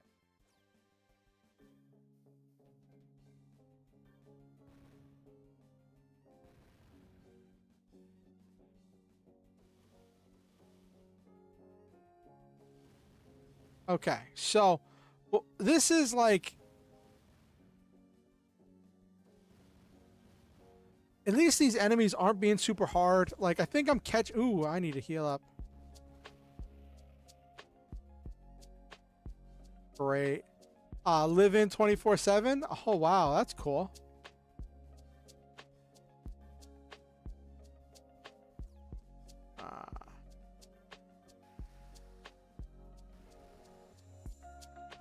I didn't even realize he'd taken damage. Oh, that's cool.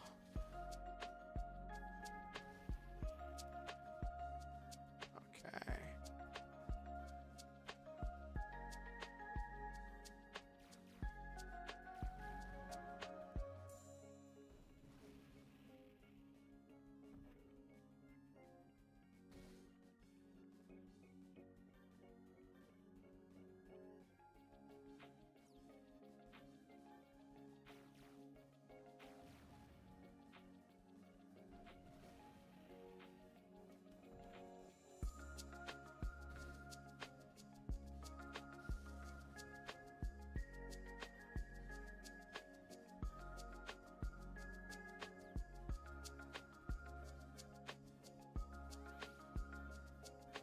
Okay. It's interesting in this because like there's so much dead time.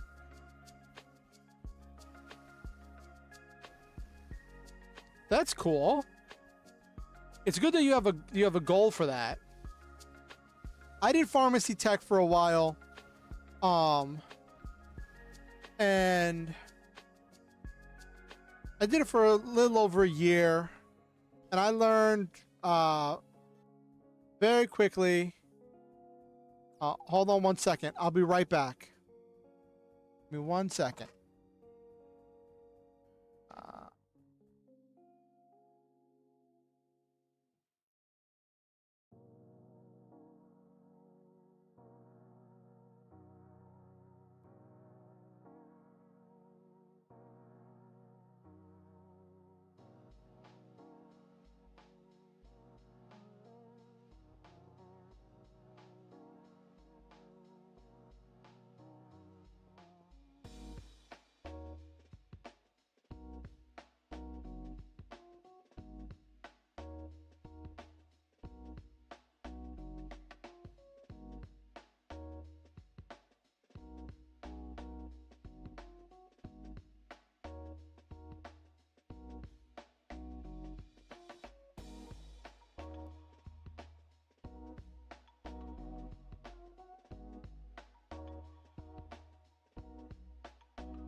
Hey everybody, I'm back. Sorry about that. My roommate needed in the house I live in, we all sleep on whatchamacallit, air mattresses because we have so many problems with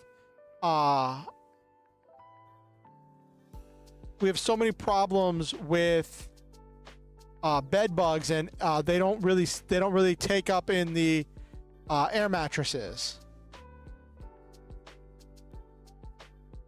Alright, what have we got here? 169.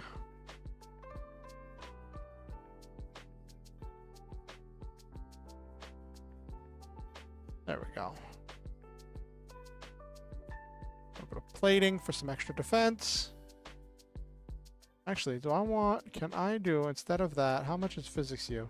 Physics U is 10% increase in HP. So I'd be 12. No, I prefer the defense.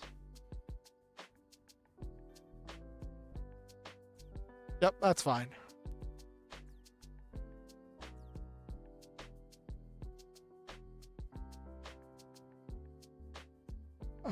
But yeah, so I just got a new bed, and my roommate came down and said that his bed needs a new pump, and the pumps are interchangeable between our beds. So I had to grab my old pump because I still had my old pump from my old bed, since I just got a new one to replace the one that had a hole in it today. And get that all sorted. Okay.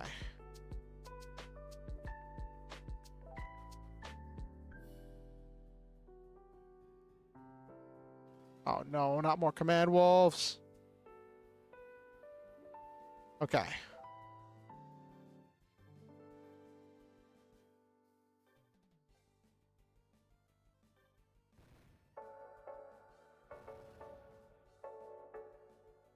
Yes, all the command wolves, exactly. The problem isn't the command wolves, the problem is the gun snipers, because those things do a ridiculous amount of damage.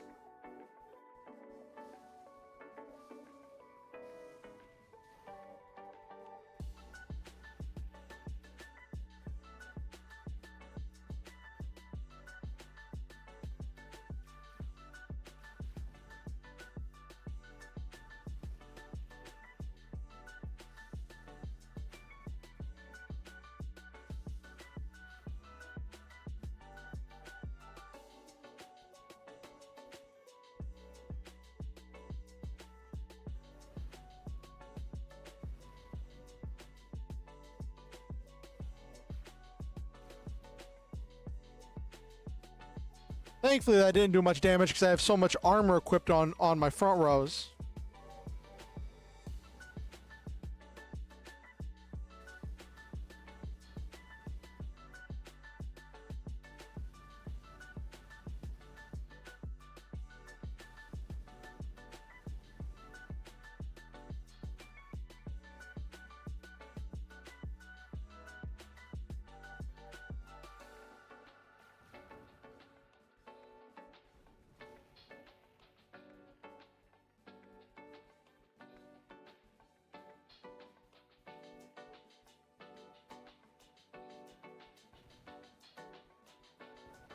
Okay.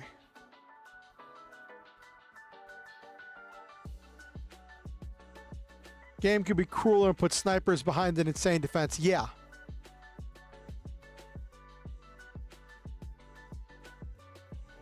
The game could definitely be more cruel.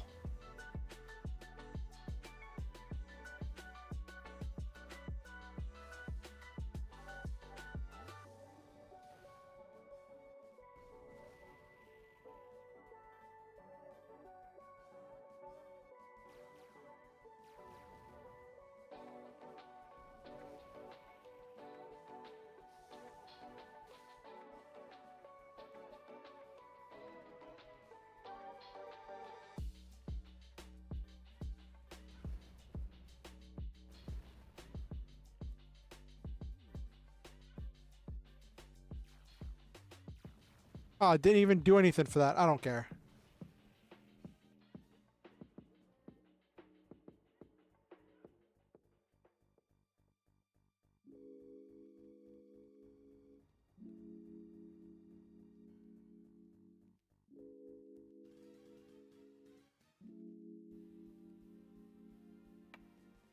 Oh, Redlers. I don't think I have Redler data, so I'll try to get the Redler data. How am I doing on HP? Everybody looks fine.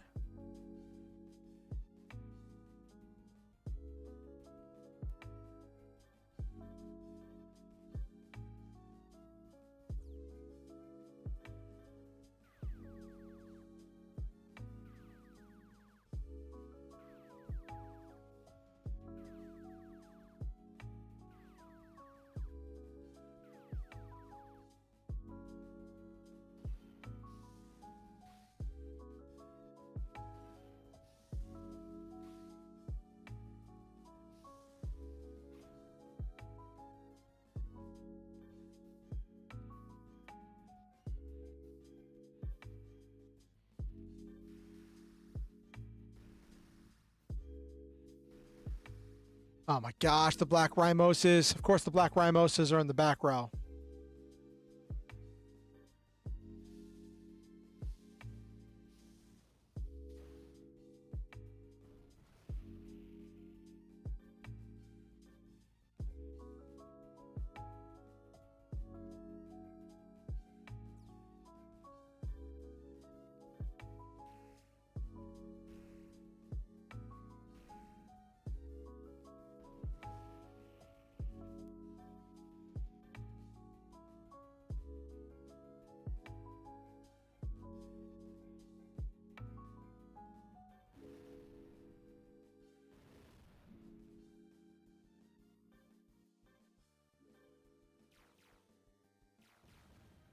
Ooh, that worked out.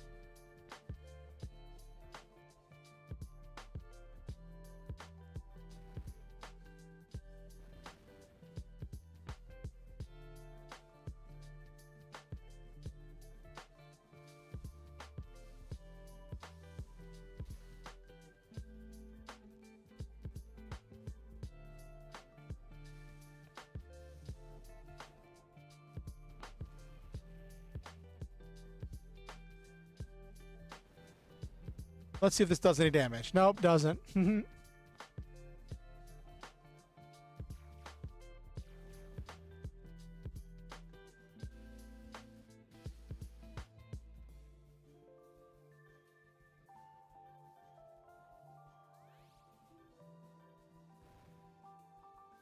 don't even know why I'm bothering to attack. Once I get to the Strike Laser Claw, I'm going to finish off with that.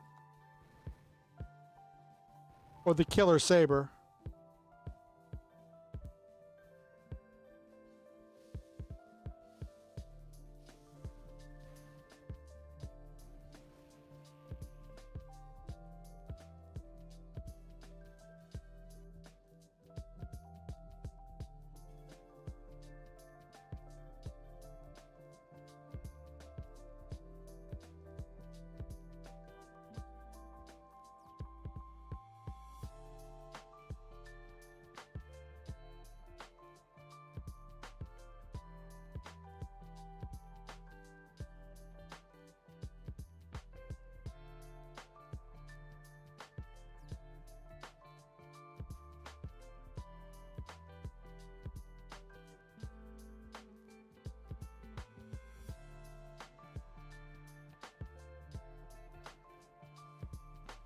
Ooh, Fly Scissors.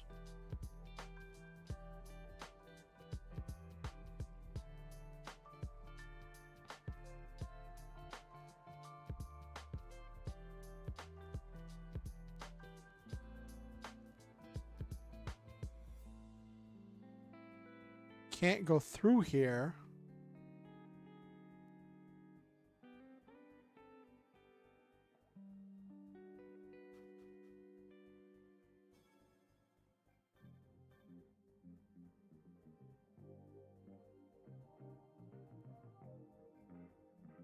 It's Shift F1. Okay.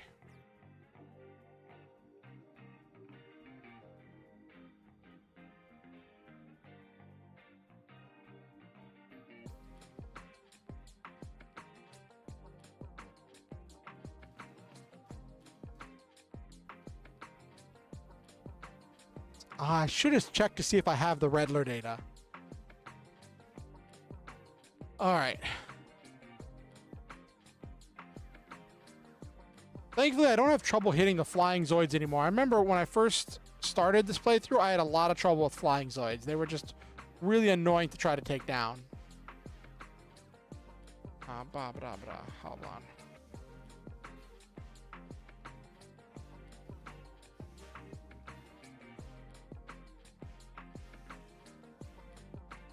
Okay. Okay.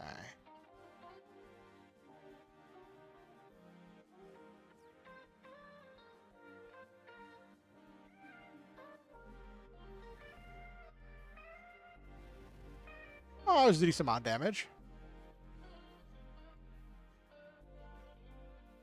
Ah.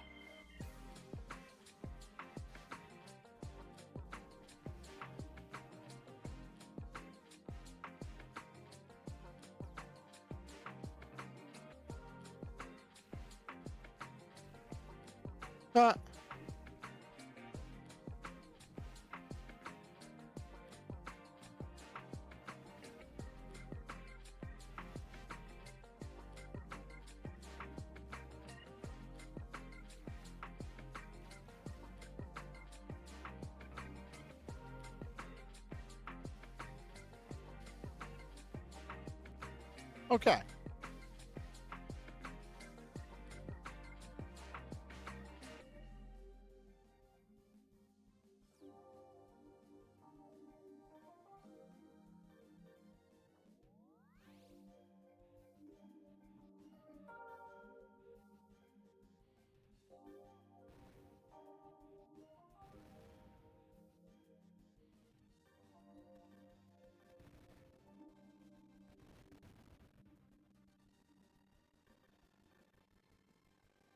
Oh, when did you get stronger?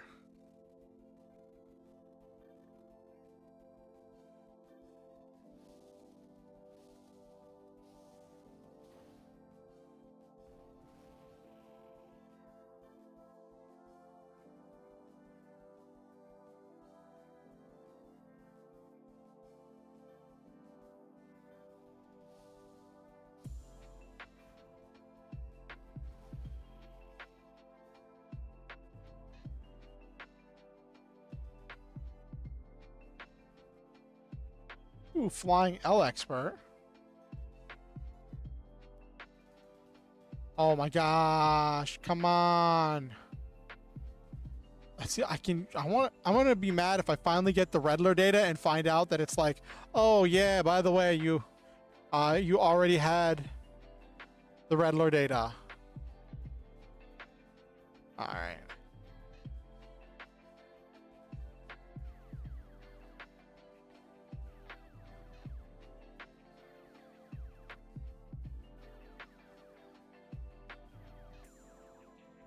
But I am glad I was able to, because it would have been really frustrating if like I made it through this whole thing with the Zaberfang old, and then that became irrelevant because I upgraded it straight into the Zaberfang, and all the XP I earned on the Zaberfang old would have gone to waste. So now we've got an entire dungeon of Zaberfang earned experience on Earth.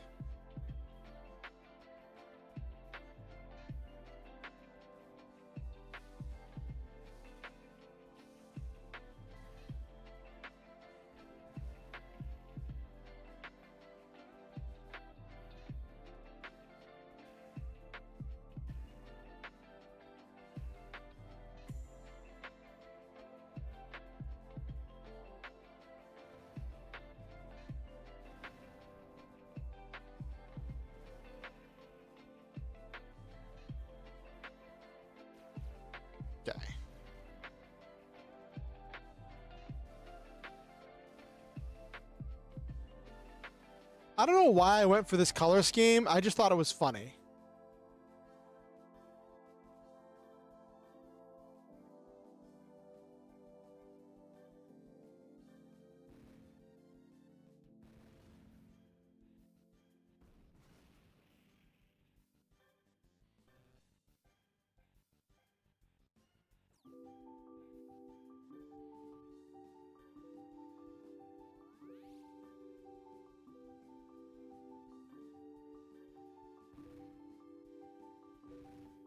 Okay.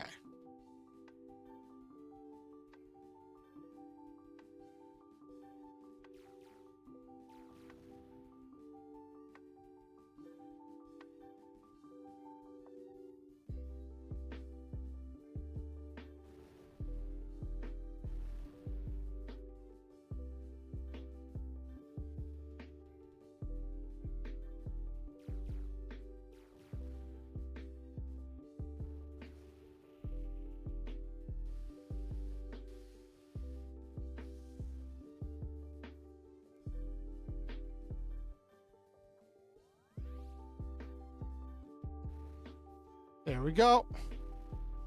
That's almost exactly enough. I needed 10, I dealt 11. Why do I keep getting... Okay.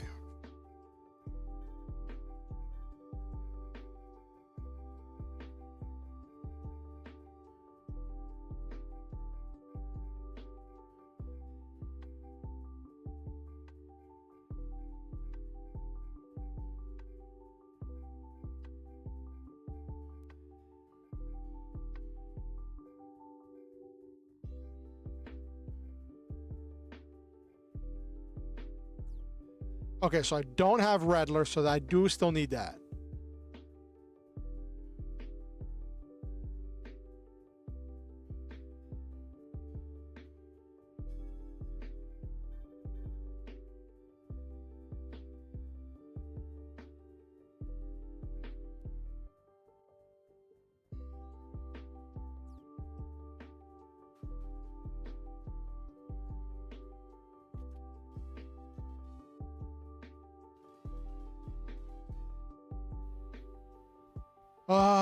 I need the Diplos. I need the Diplo guns.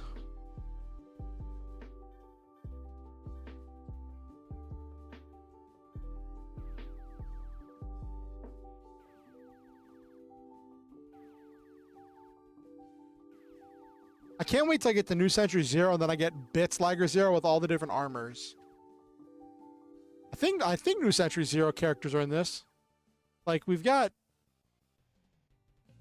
some of the stuff.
Well, I don't mind their speed going up because I've got higher accuracy.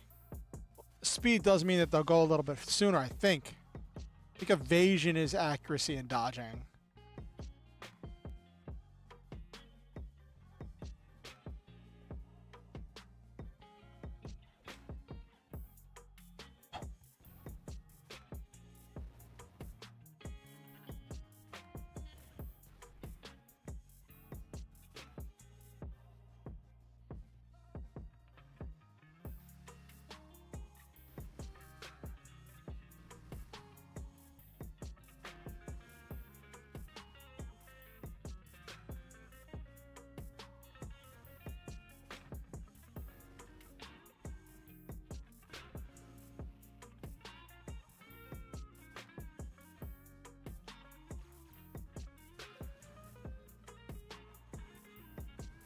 Yeah, between Earth and RD, I can delete things really effectively.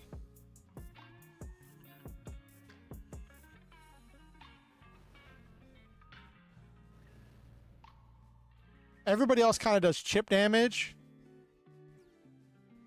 Who needs healing? How's everybody looking?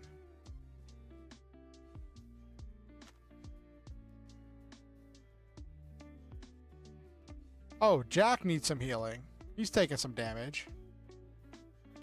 Didn't even realize he's taking some damage.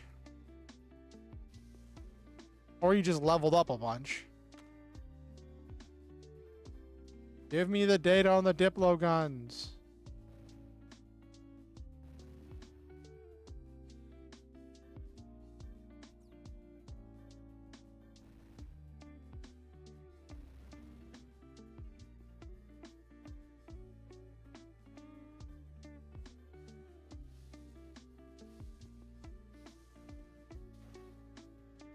Okay.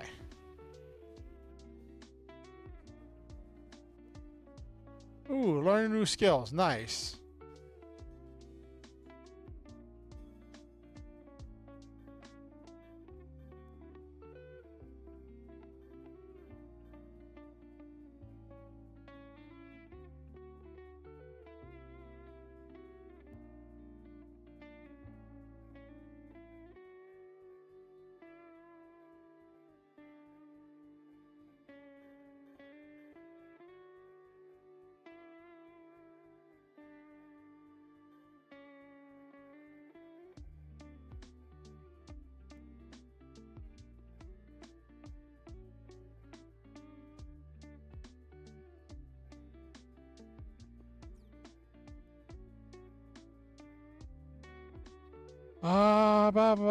Fortifier, L expert. I could put him in Zaberfang or Shield Liger. Or Bug, an insect type.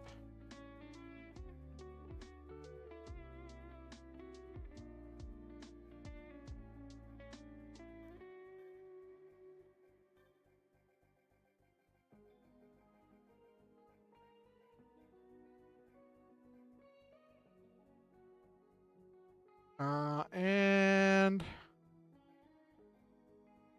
get a 20% heat boost on healing. I don't really need that right now.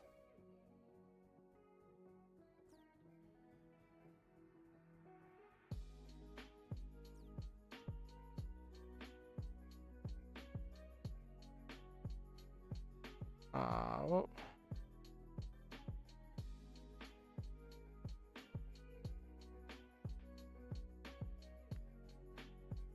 could put him in a big Kong.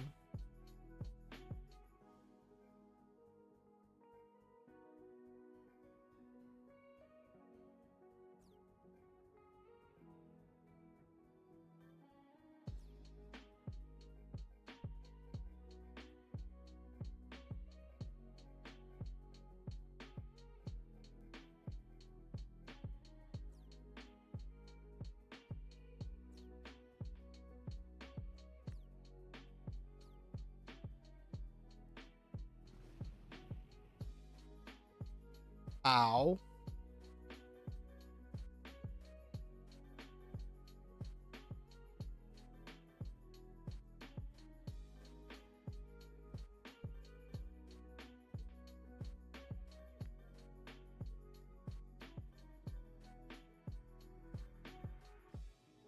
Oh, a block car.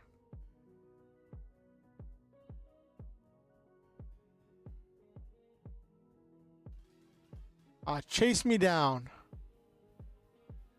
Gun snipers and gun sniper weasels. I have. Apparently, Wild Weasel is the name of a missile defense system, which I think is funny. First, I'm gonna heal.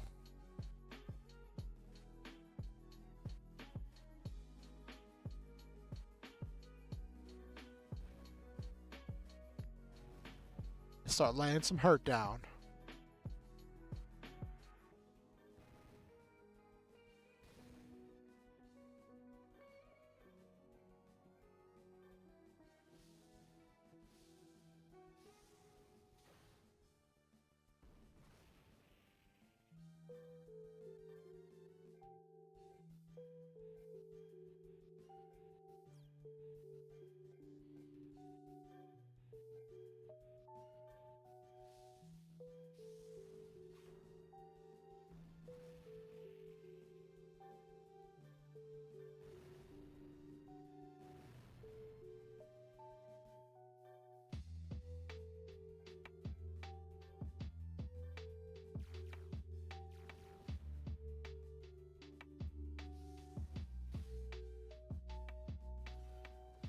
Oh, not the missiles. That's what took down.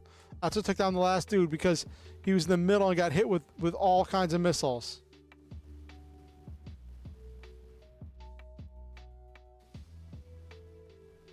Good, he dodged.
Ooh, that was a nice shot.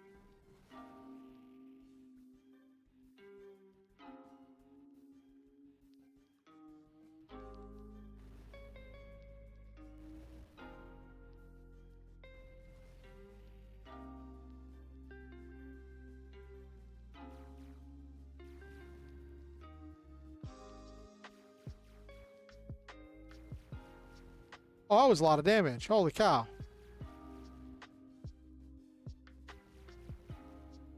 Ooh, that was a lot of damage. Even through my defenses, that dealt a bunch of damage. I already have all the data on all of these. I think I'll go for core.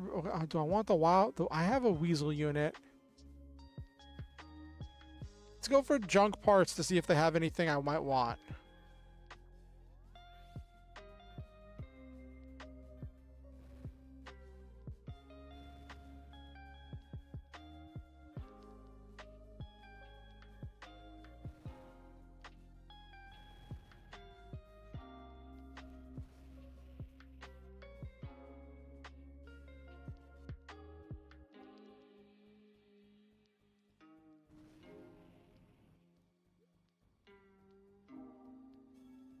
No matter the damage, the only health life point that matters is the last one. Yeah.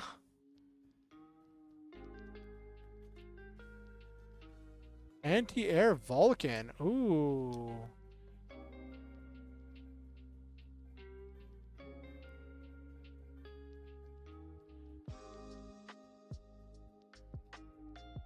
This hits 159.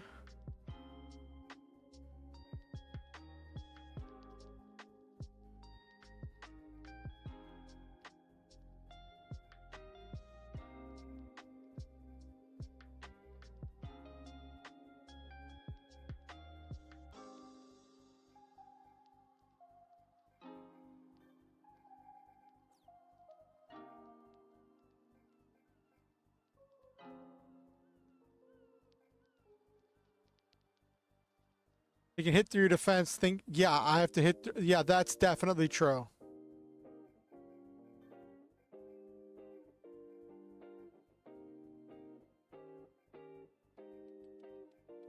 Oh, so this is longer range.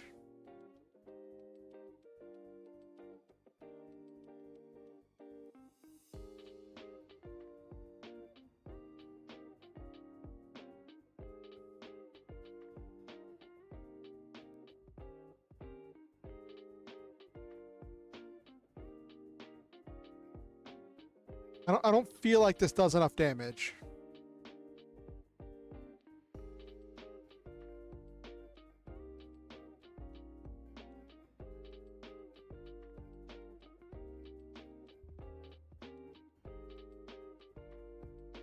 Oh, I just realized the slots are labeled. That's funny.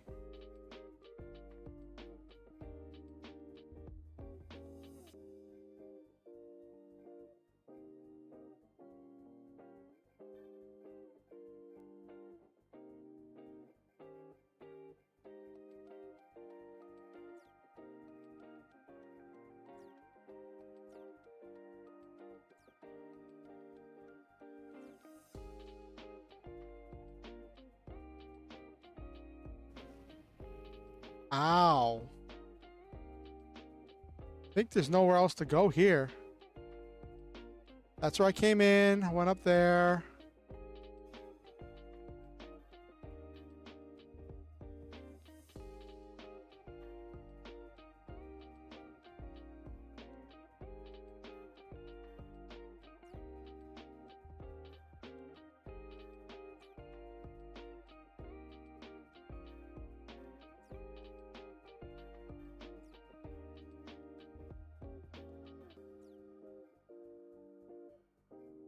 You're fine.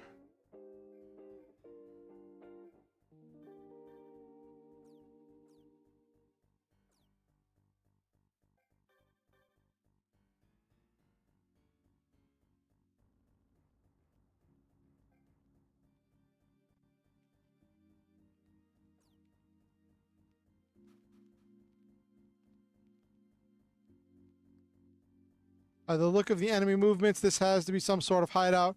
Don't let them get away, RD. Let's split up and keep moving forward. That seems like a good idea. All right, if anything happens, let us know. You bet. Sigma, RD, let's go. Oh my gosh.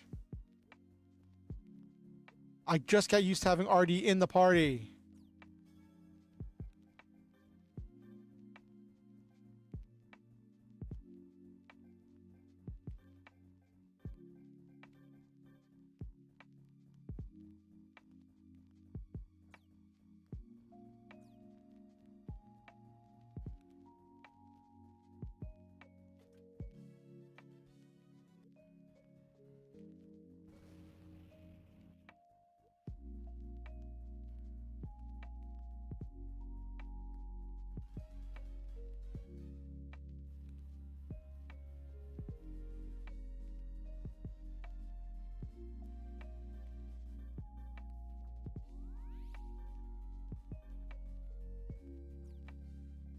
Okay. Probably when we get to the end of this room is where I'm going to end it for tonight. Just lost one of my strongest attackers. So one thing that is a little bit troubling is I just saw, I was looking at the Perfect Draw Discord because I have that open over here on another page on my other screen, and someone made a comment about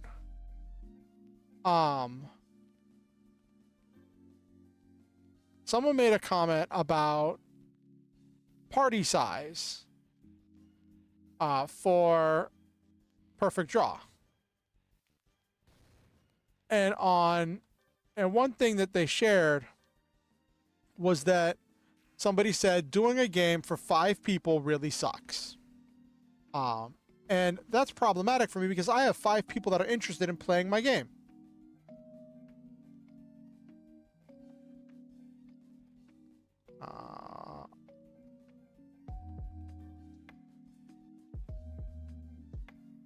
Let's do this one. Well, playing in my game, I mean. I don't have any hand in making this game, but you know I can.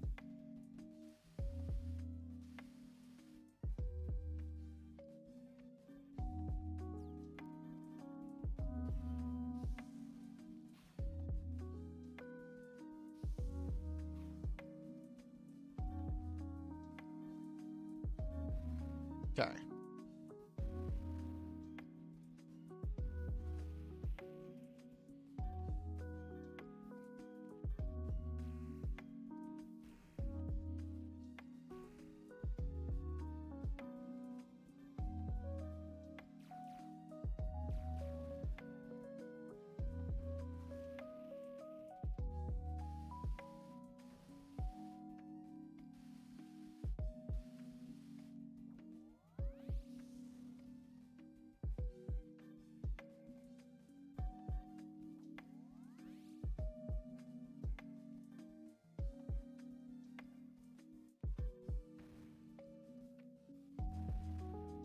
Oh, I don't have. I'm gonna fail this because I don't have RD in order to guarantee the destruction.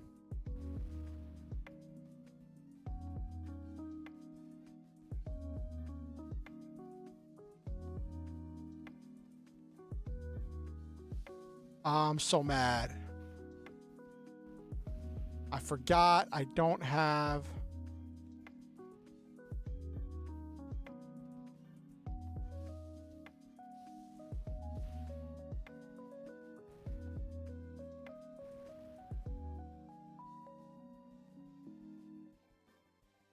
Might as well get Core Saver.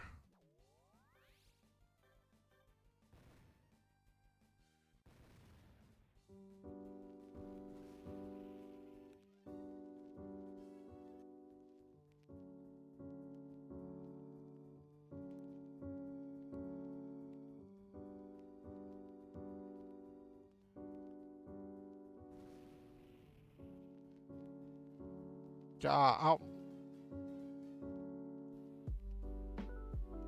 Let's see if I can get these Diplo guns.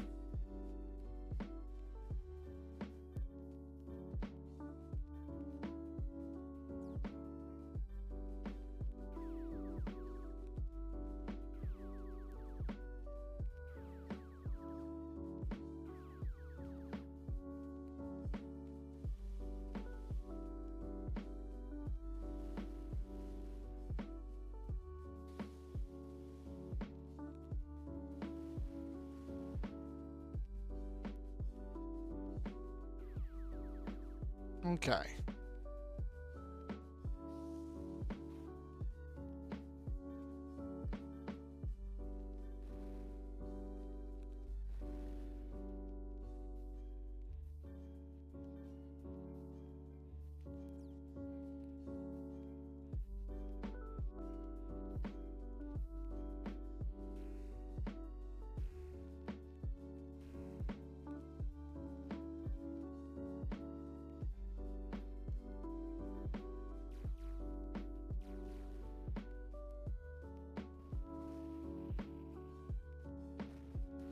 All that just to kill one target.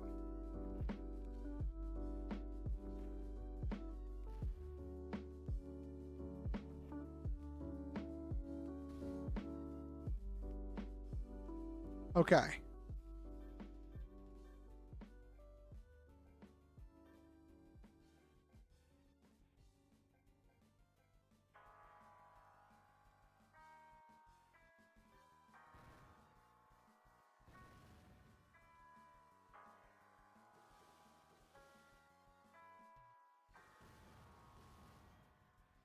Okay.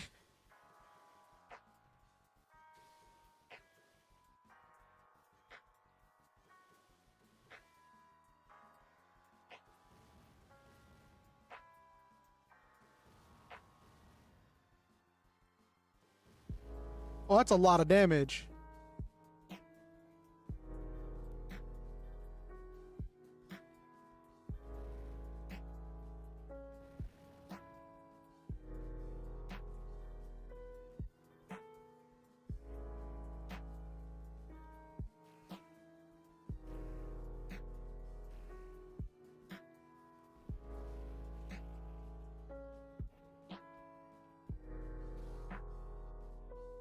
Okay, and then you...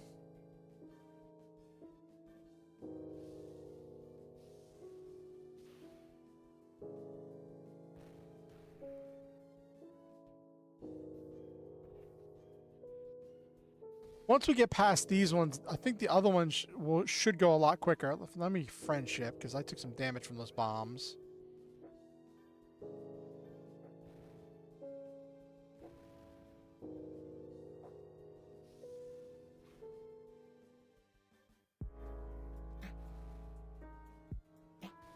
Of course it misses. Of course it misses.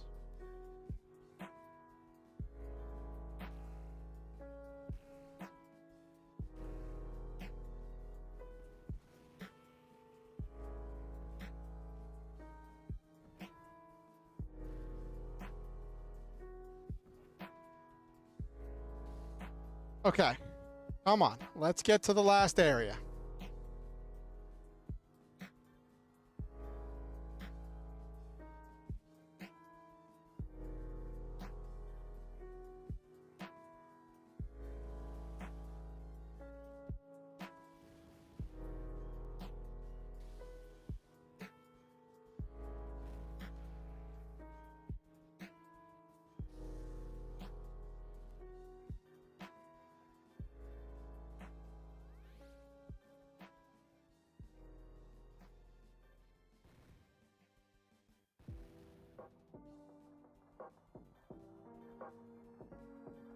Please. Nope, I'm about to fail the data gather.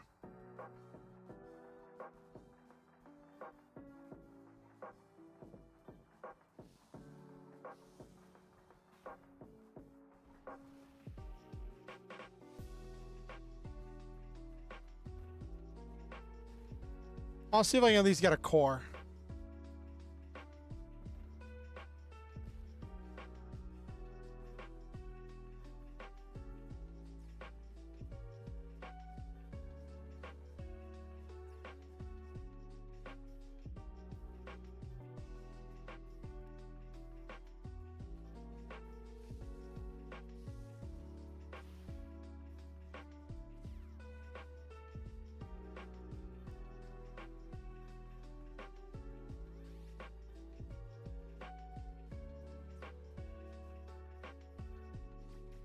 Okay.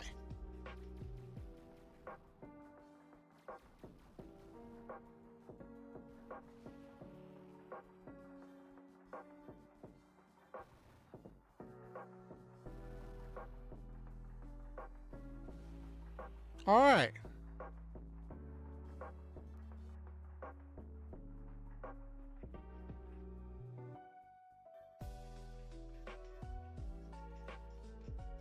A lot of these block Zoids coming through here. I mean, we are in the Fuzor's timeline. Okay.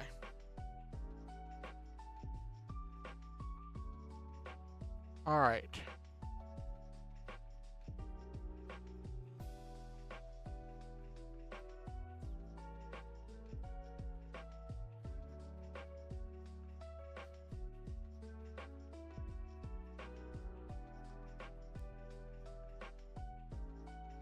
What is up here?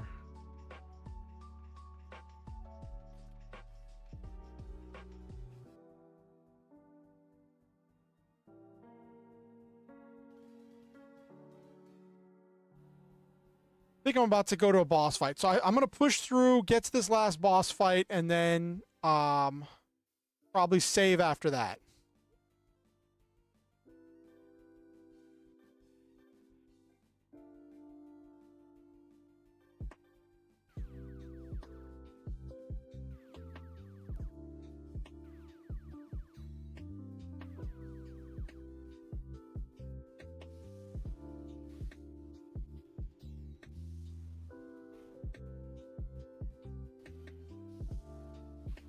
That was a lot of damage.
That's 7 damage.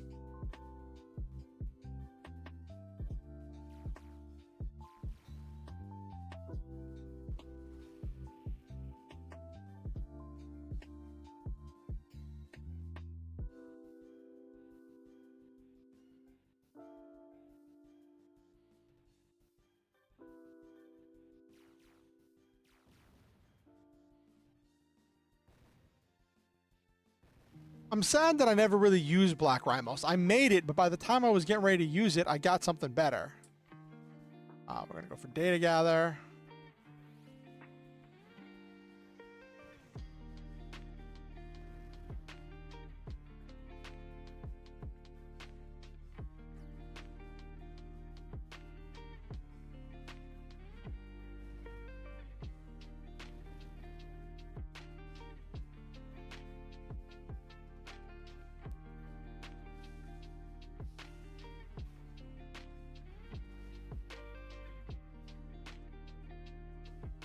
Yes, got the Z data for Redler. I'm going to save because that is something I've been trying to get forever.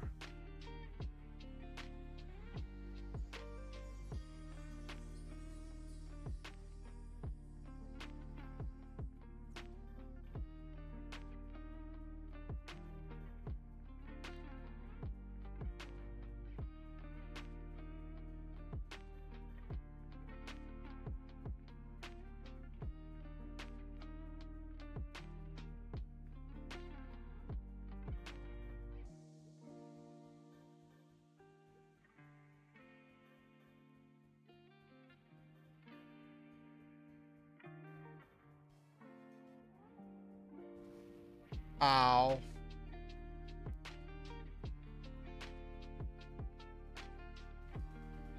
Oh, there's another entrance right over here. Okay.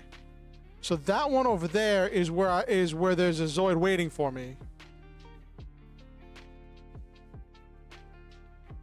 This one, who knows where this one leads? Oh, this is probably the one that leads back up to that item box that was over there. Okay. First let me heal.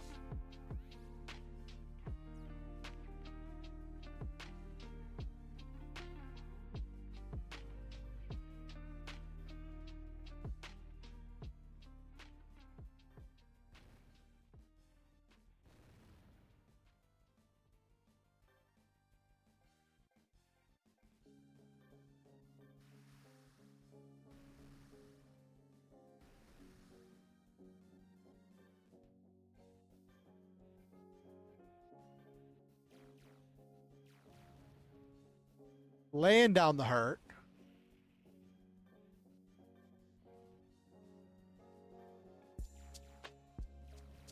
Ah. Almost got it.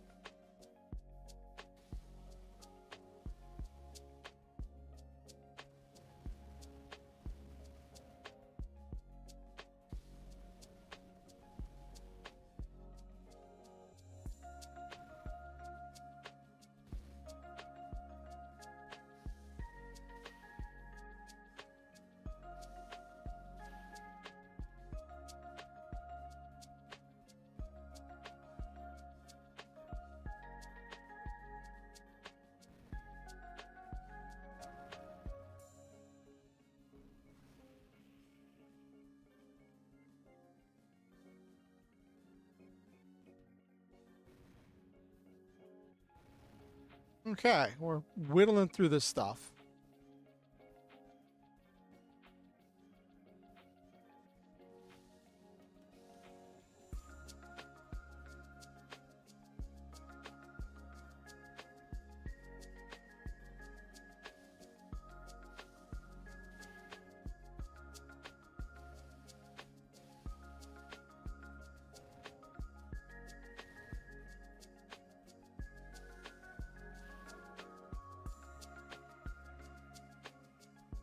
Uh, 132. There's no way I'm putting down enough damage. I can destroy one, maybe two of them, but not enough for all of them.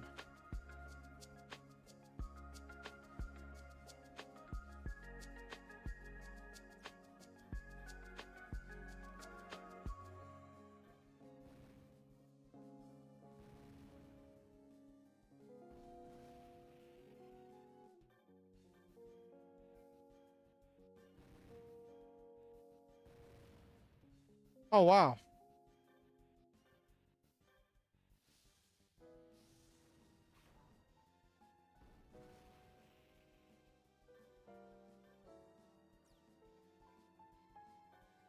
Does anybody need healing?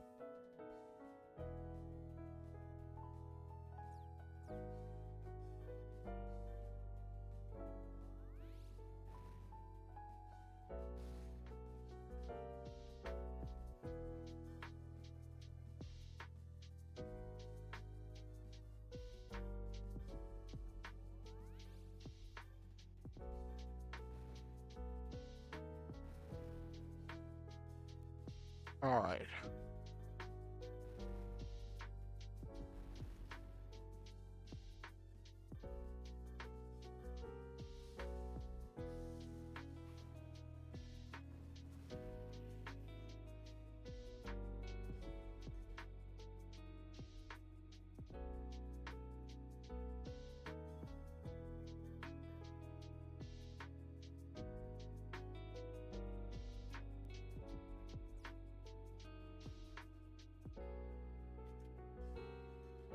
Compound sensor. Cool.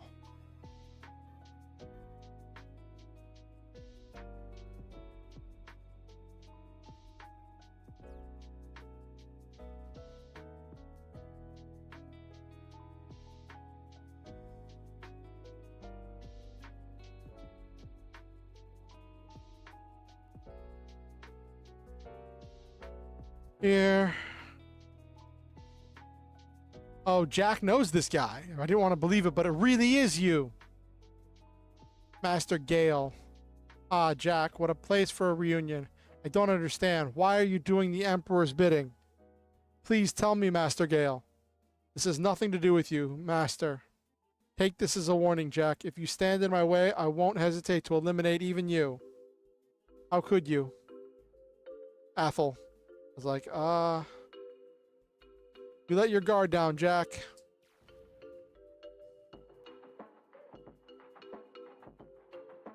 Hesitate and you're done for. I did teach you that, did I not, Jack? After all, this is war, Master Gale.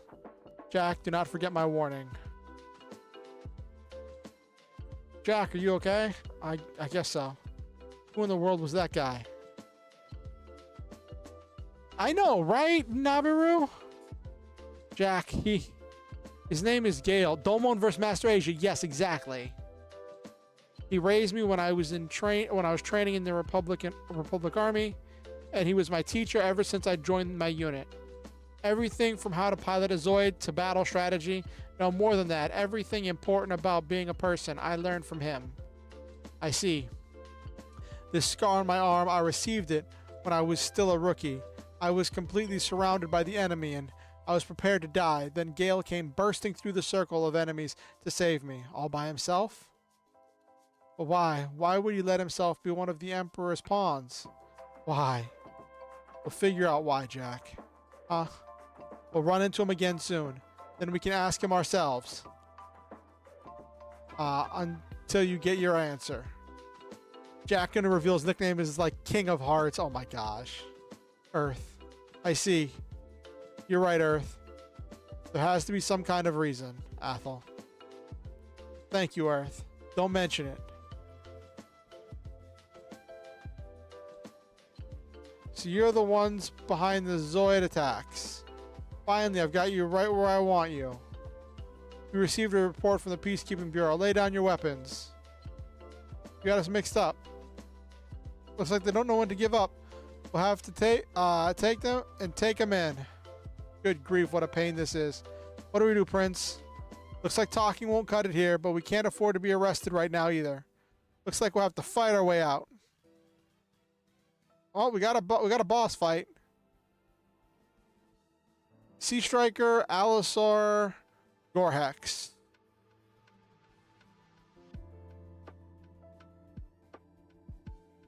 Okay. How am I doing on HP? HP looks good.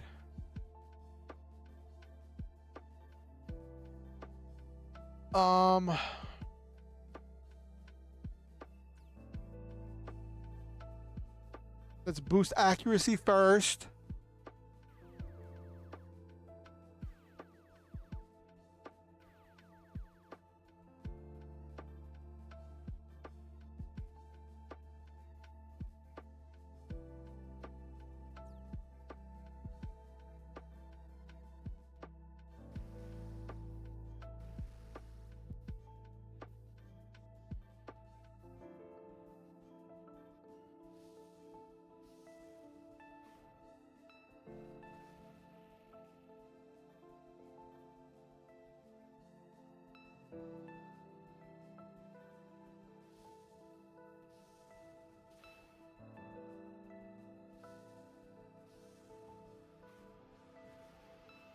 That does some decent damage. Holy cow.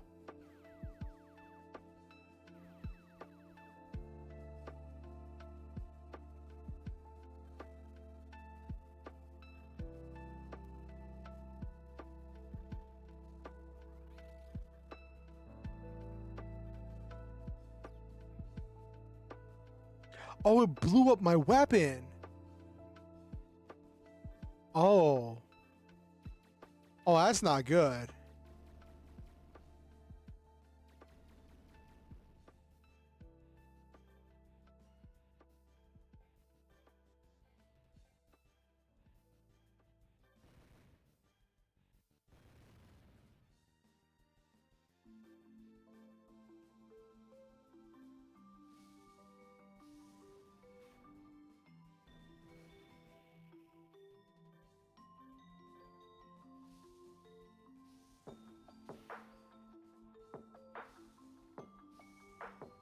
I thought I was going to have to fight a Gojulus Giga, but it's just him and the Aerosaur. We're going to do Data Gather.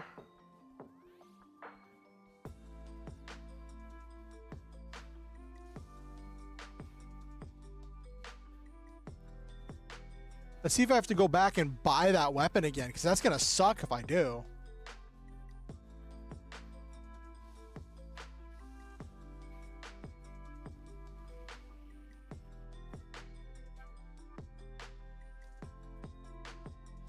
Gummy Athel, what are you doing? It's RD. The culprit escaped in the Gojulus. So you mean these aren't the criminals? They look exactly like the Zoids in the report, though. Looks as if the report came from the real criminal. Seems we've been had. They work fast.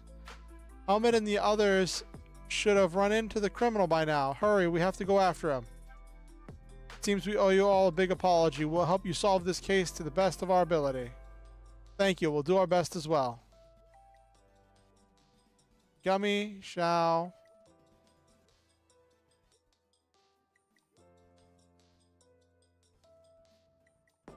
Final part of the game. Do you have the random nonsense item from stage 1? We need to defeat the boss. Oh my gosh. So the culprit escaped in the Gojulus. Sorry. I let my guard down and he got away. What about your injury, Helmet? Are you alright? It's just a scratch. It's nothing major. But one thing's for sure. He's highly skilled. If he came at us full force, I don't know if we'd be so lucky. This is bad. Who's that? That's Amy, one of our members. What's the matter, Amy? Matt's Leo Blaze was taken by that Gojulus. The same Gojulus? Darn it. They're taking people's Zoids one by one. Seems like they've been watching our every move. They should still be nearby. RD is chasing after it. Alright, understood. Everyone, let's go. Helmet became an ally. Command Wolf IC, Sigma. Leo Striker. Ooh, got the Koenig Wolf. Rescue Matt at all costs. I gotta work on this team. Alright. Okay.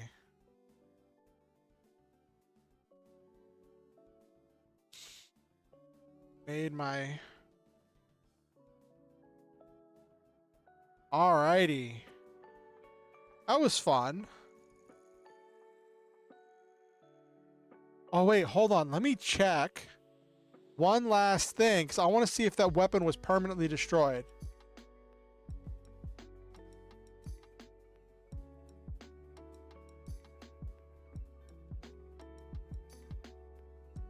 No, the weapon's back. Okay. It just temporarily destroyed the weapon. Okay. I was about to be real sad because I'd have to backtrack real hard to get that weapon back. Oh, goodness. So it was fun. We talked about a bunch of stuff. We hung out. Played some games, some video games.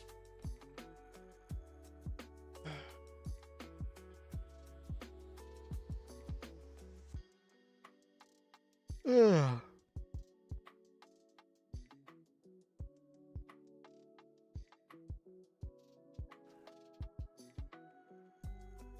I gotta figure out what I'm gonna do for my perfect draw game, because I'm seeing people talking about the ideal is 3 to 4 players and I've got 5, so I need to cut at least one player.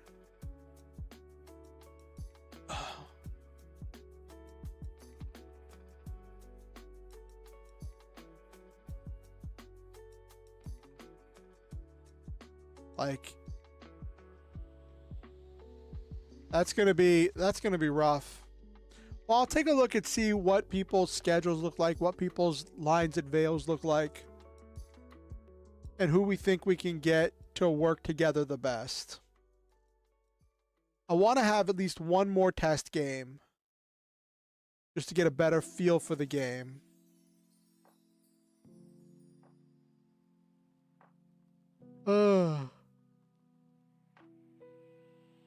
So what's everybody else doing for this weekend? I'm playing Lancer tomorrow, hopefully.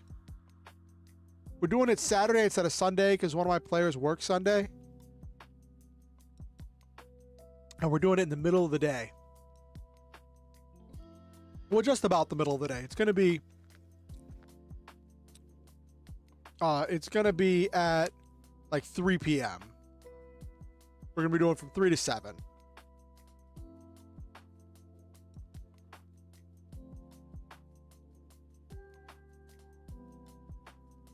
Let's see if there's any cool stuff.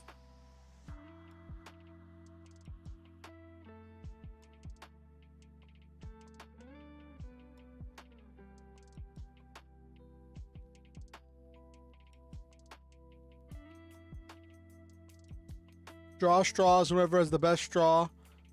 Best draw on straws wins. That's a possibility, multi-star chick. Anime watching, chatting, bit of gaming. Yeah, that could be interesting.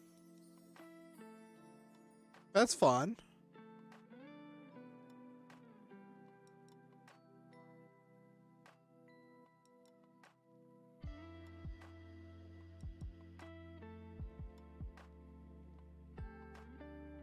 Yeah.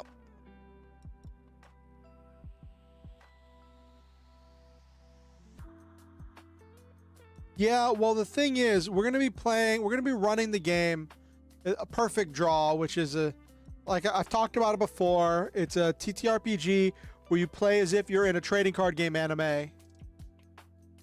Oh, you got an anniversary dinner on Sunday. Nice. I'm very happy for you, multi-star chick. I hope you have a great time. But yeah, so perfect draw, play as a trading card game. And I can see why having 3 to 4 people works, because then it makes the final battle like a group battle that like is more functional because of how group battles work in this system. It's just less complex.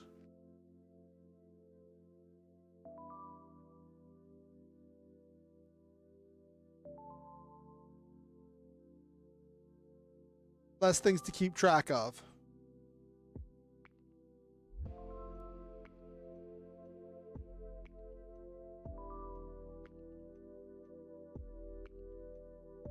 Considering the combat system is literally its own like TCG, it's like it can be complicated. We'll see. I'll experiment with stuff on Monday. Like I said, Monday I'm gonna go through the judges kit, go through the NPCs in the judges kit, and talk about how I would build some NPCs myself, comparing and contrasting, looking at the NPCs that they give you in the demo kit.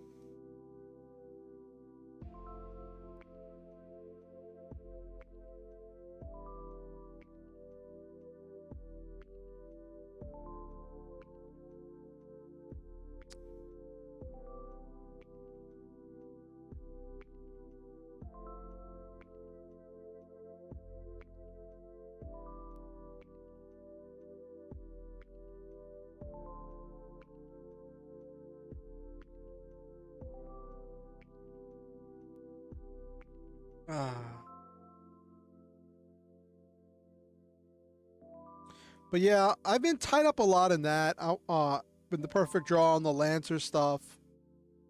I wanna do a lot of content with that because I think it's really interesting. I'm having fun with Zoids Saga. Fun thing happened, right?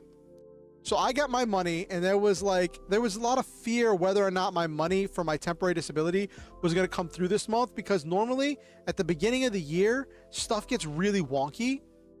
And like, I was ready for like to not get my money this month and to be behind on bills and to be struggling for food and everything. And then the money came through and I was really excited. And I was like, hey, Joseph, well, for the night we finished. I normally stop around 11:30 EST. I usually stop playing around 11. And then I just hang out for a little bit to chat with people till like 11:30 EST. Is normally around whenever I end stream, Joseph. But we made really good progress in Zoids Saga tonight. But yeah, so oh my gosh, my model is doing weird things again because I adjusted it for sitting close to the camera, then I scooted back. So I had money and I was like, what do I want to get? Because there's the Steam summer sale. I got my money on the 3rd, right? The Steam summer sale went to the 4th. So I was like, I have one day to get something from the Steam summer sale. Mind you, I had already gotten both Portal 1 and 2 and the Mass Effect Legendary Collection. Because I got those for like $10. And so I was like, what's one other thing I could get? And at first I was going to get Halo Master Chief Collection because I love Halo. I love the lore. I love the characters. And then when I was really thinking about it, I was like, I'm not really in love with the gameplay though.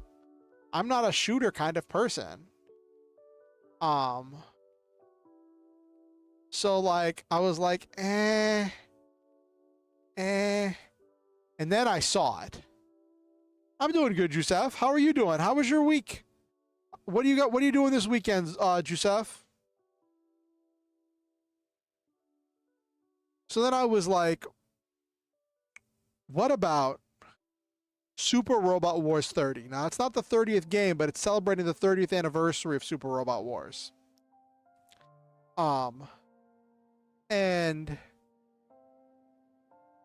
it is the first Super Robot Wars that's actually like a full main series game to get an international release. An official international release. Like other ones have fan translations, and a couple of the side stories, the originals, got EN releases. But like, this is a mainline game. How am I progress in Zoid Saga DS? I did pretty good. We are in the Fuzor section of the story right now. We just finished a dungeon and we met Jack's old master, who's piloting a Gojulus who's like stealing people's Zoids. We had to fight the Peacekeeping Bureau because they thought we were the criminals, which got a little bit silly. And yeah, Artie's Strike Laser Claw does damage.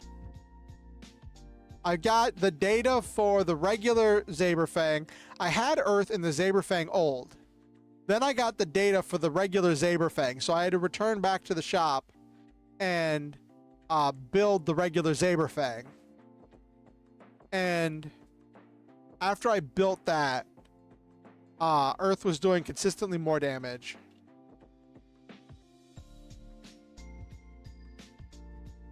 But some of those enemies in that cavern were hitting hard. So when I saved, we're back at Blue City. Someone had just stolen somebody's Leo Blaze. I think Jack's old master, Gale, is believed to have been to be behind all of the thefts. We're doing some bidding of the Emperor. So that's a thing.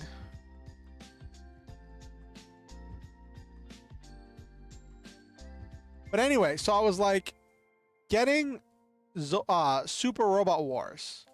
I was like, I could totally get that. And I've wanted to get Super Robot Wars 30 since it came out, because I wanted to support the international release. That way, in hopes that we'll get even more international releases moving forward. It came out a couple years ago. It came out in 2021. And I was like, let's get it. Then I was like, what do I want the base game? Because the base game was like $20, $23, $24. And I was like, I could get the DLC.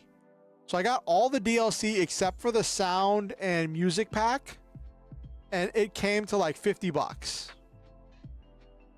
And I'm like, that was way more than I intended to spend. That was way more than I intended to spend for that. But like, I was like, you know what? It's still cheaper than like buying Armored Core, which I'm going to do at some point. I hope I don't have to wait like 2 years for Armored Core to go on sale.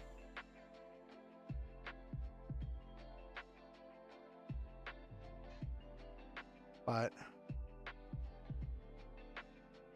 I might do that on stream at some point, or I might play that for myself. Play some Super Robot Wars for myself, or maybe make some videos about it. I got so much content I want to do. It's just like trying to have the energy and focus to get any of it done. Anyway, let's wind down for the night. I want to lay down for a little bit. Oh my gosh, why is my model doing such silly things? All right. So for those of you who don't know, I like to speak positive affirmations about my viewers. I like to say good things to each of you. And I like to speak goodness and hope into all of your lives. So let me just scroll up and look who we had tonight.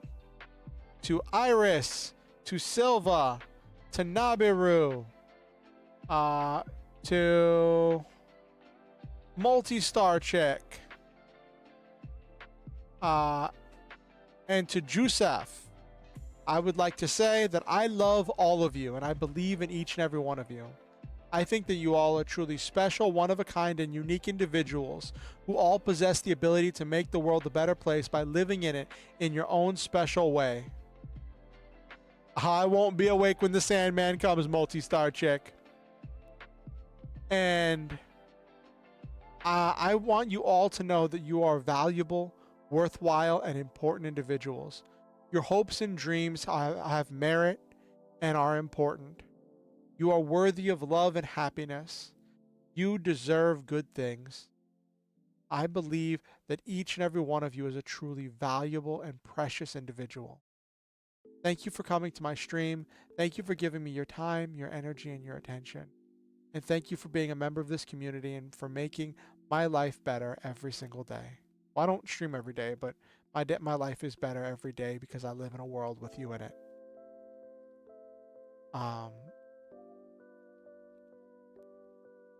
And always remember the Star Hunter motto. Shoot for the stars, have wonderful adventures, live your dreams, and always stop to enjoy the meme. One thing I do ask is that you like the stream. It helps the algorithm with pushing it out, lets me know what people want, and it gets more eyes on my content because I do want to keep growing towards my goal. My goal is to hit 300 YouTube subscribers before the end of the year. I'll do a funny cursed food stream if I do. If by some miracle I shoot past that and get to 1,000 subscribers before the end of the year, then I will do a karaoke stream. So those are my goals right now. I'm working towards those.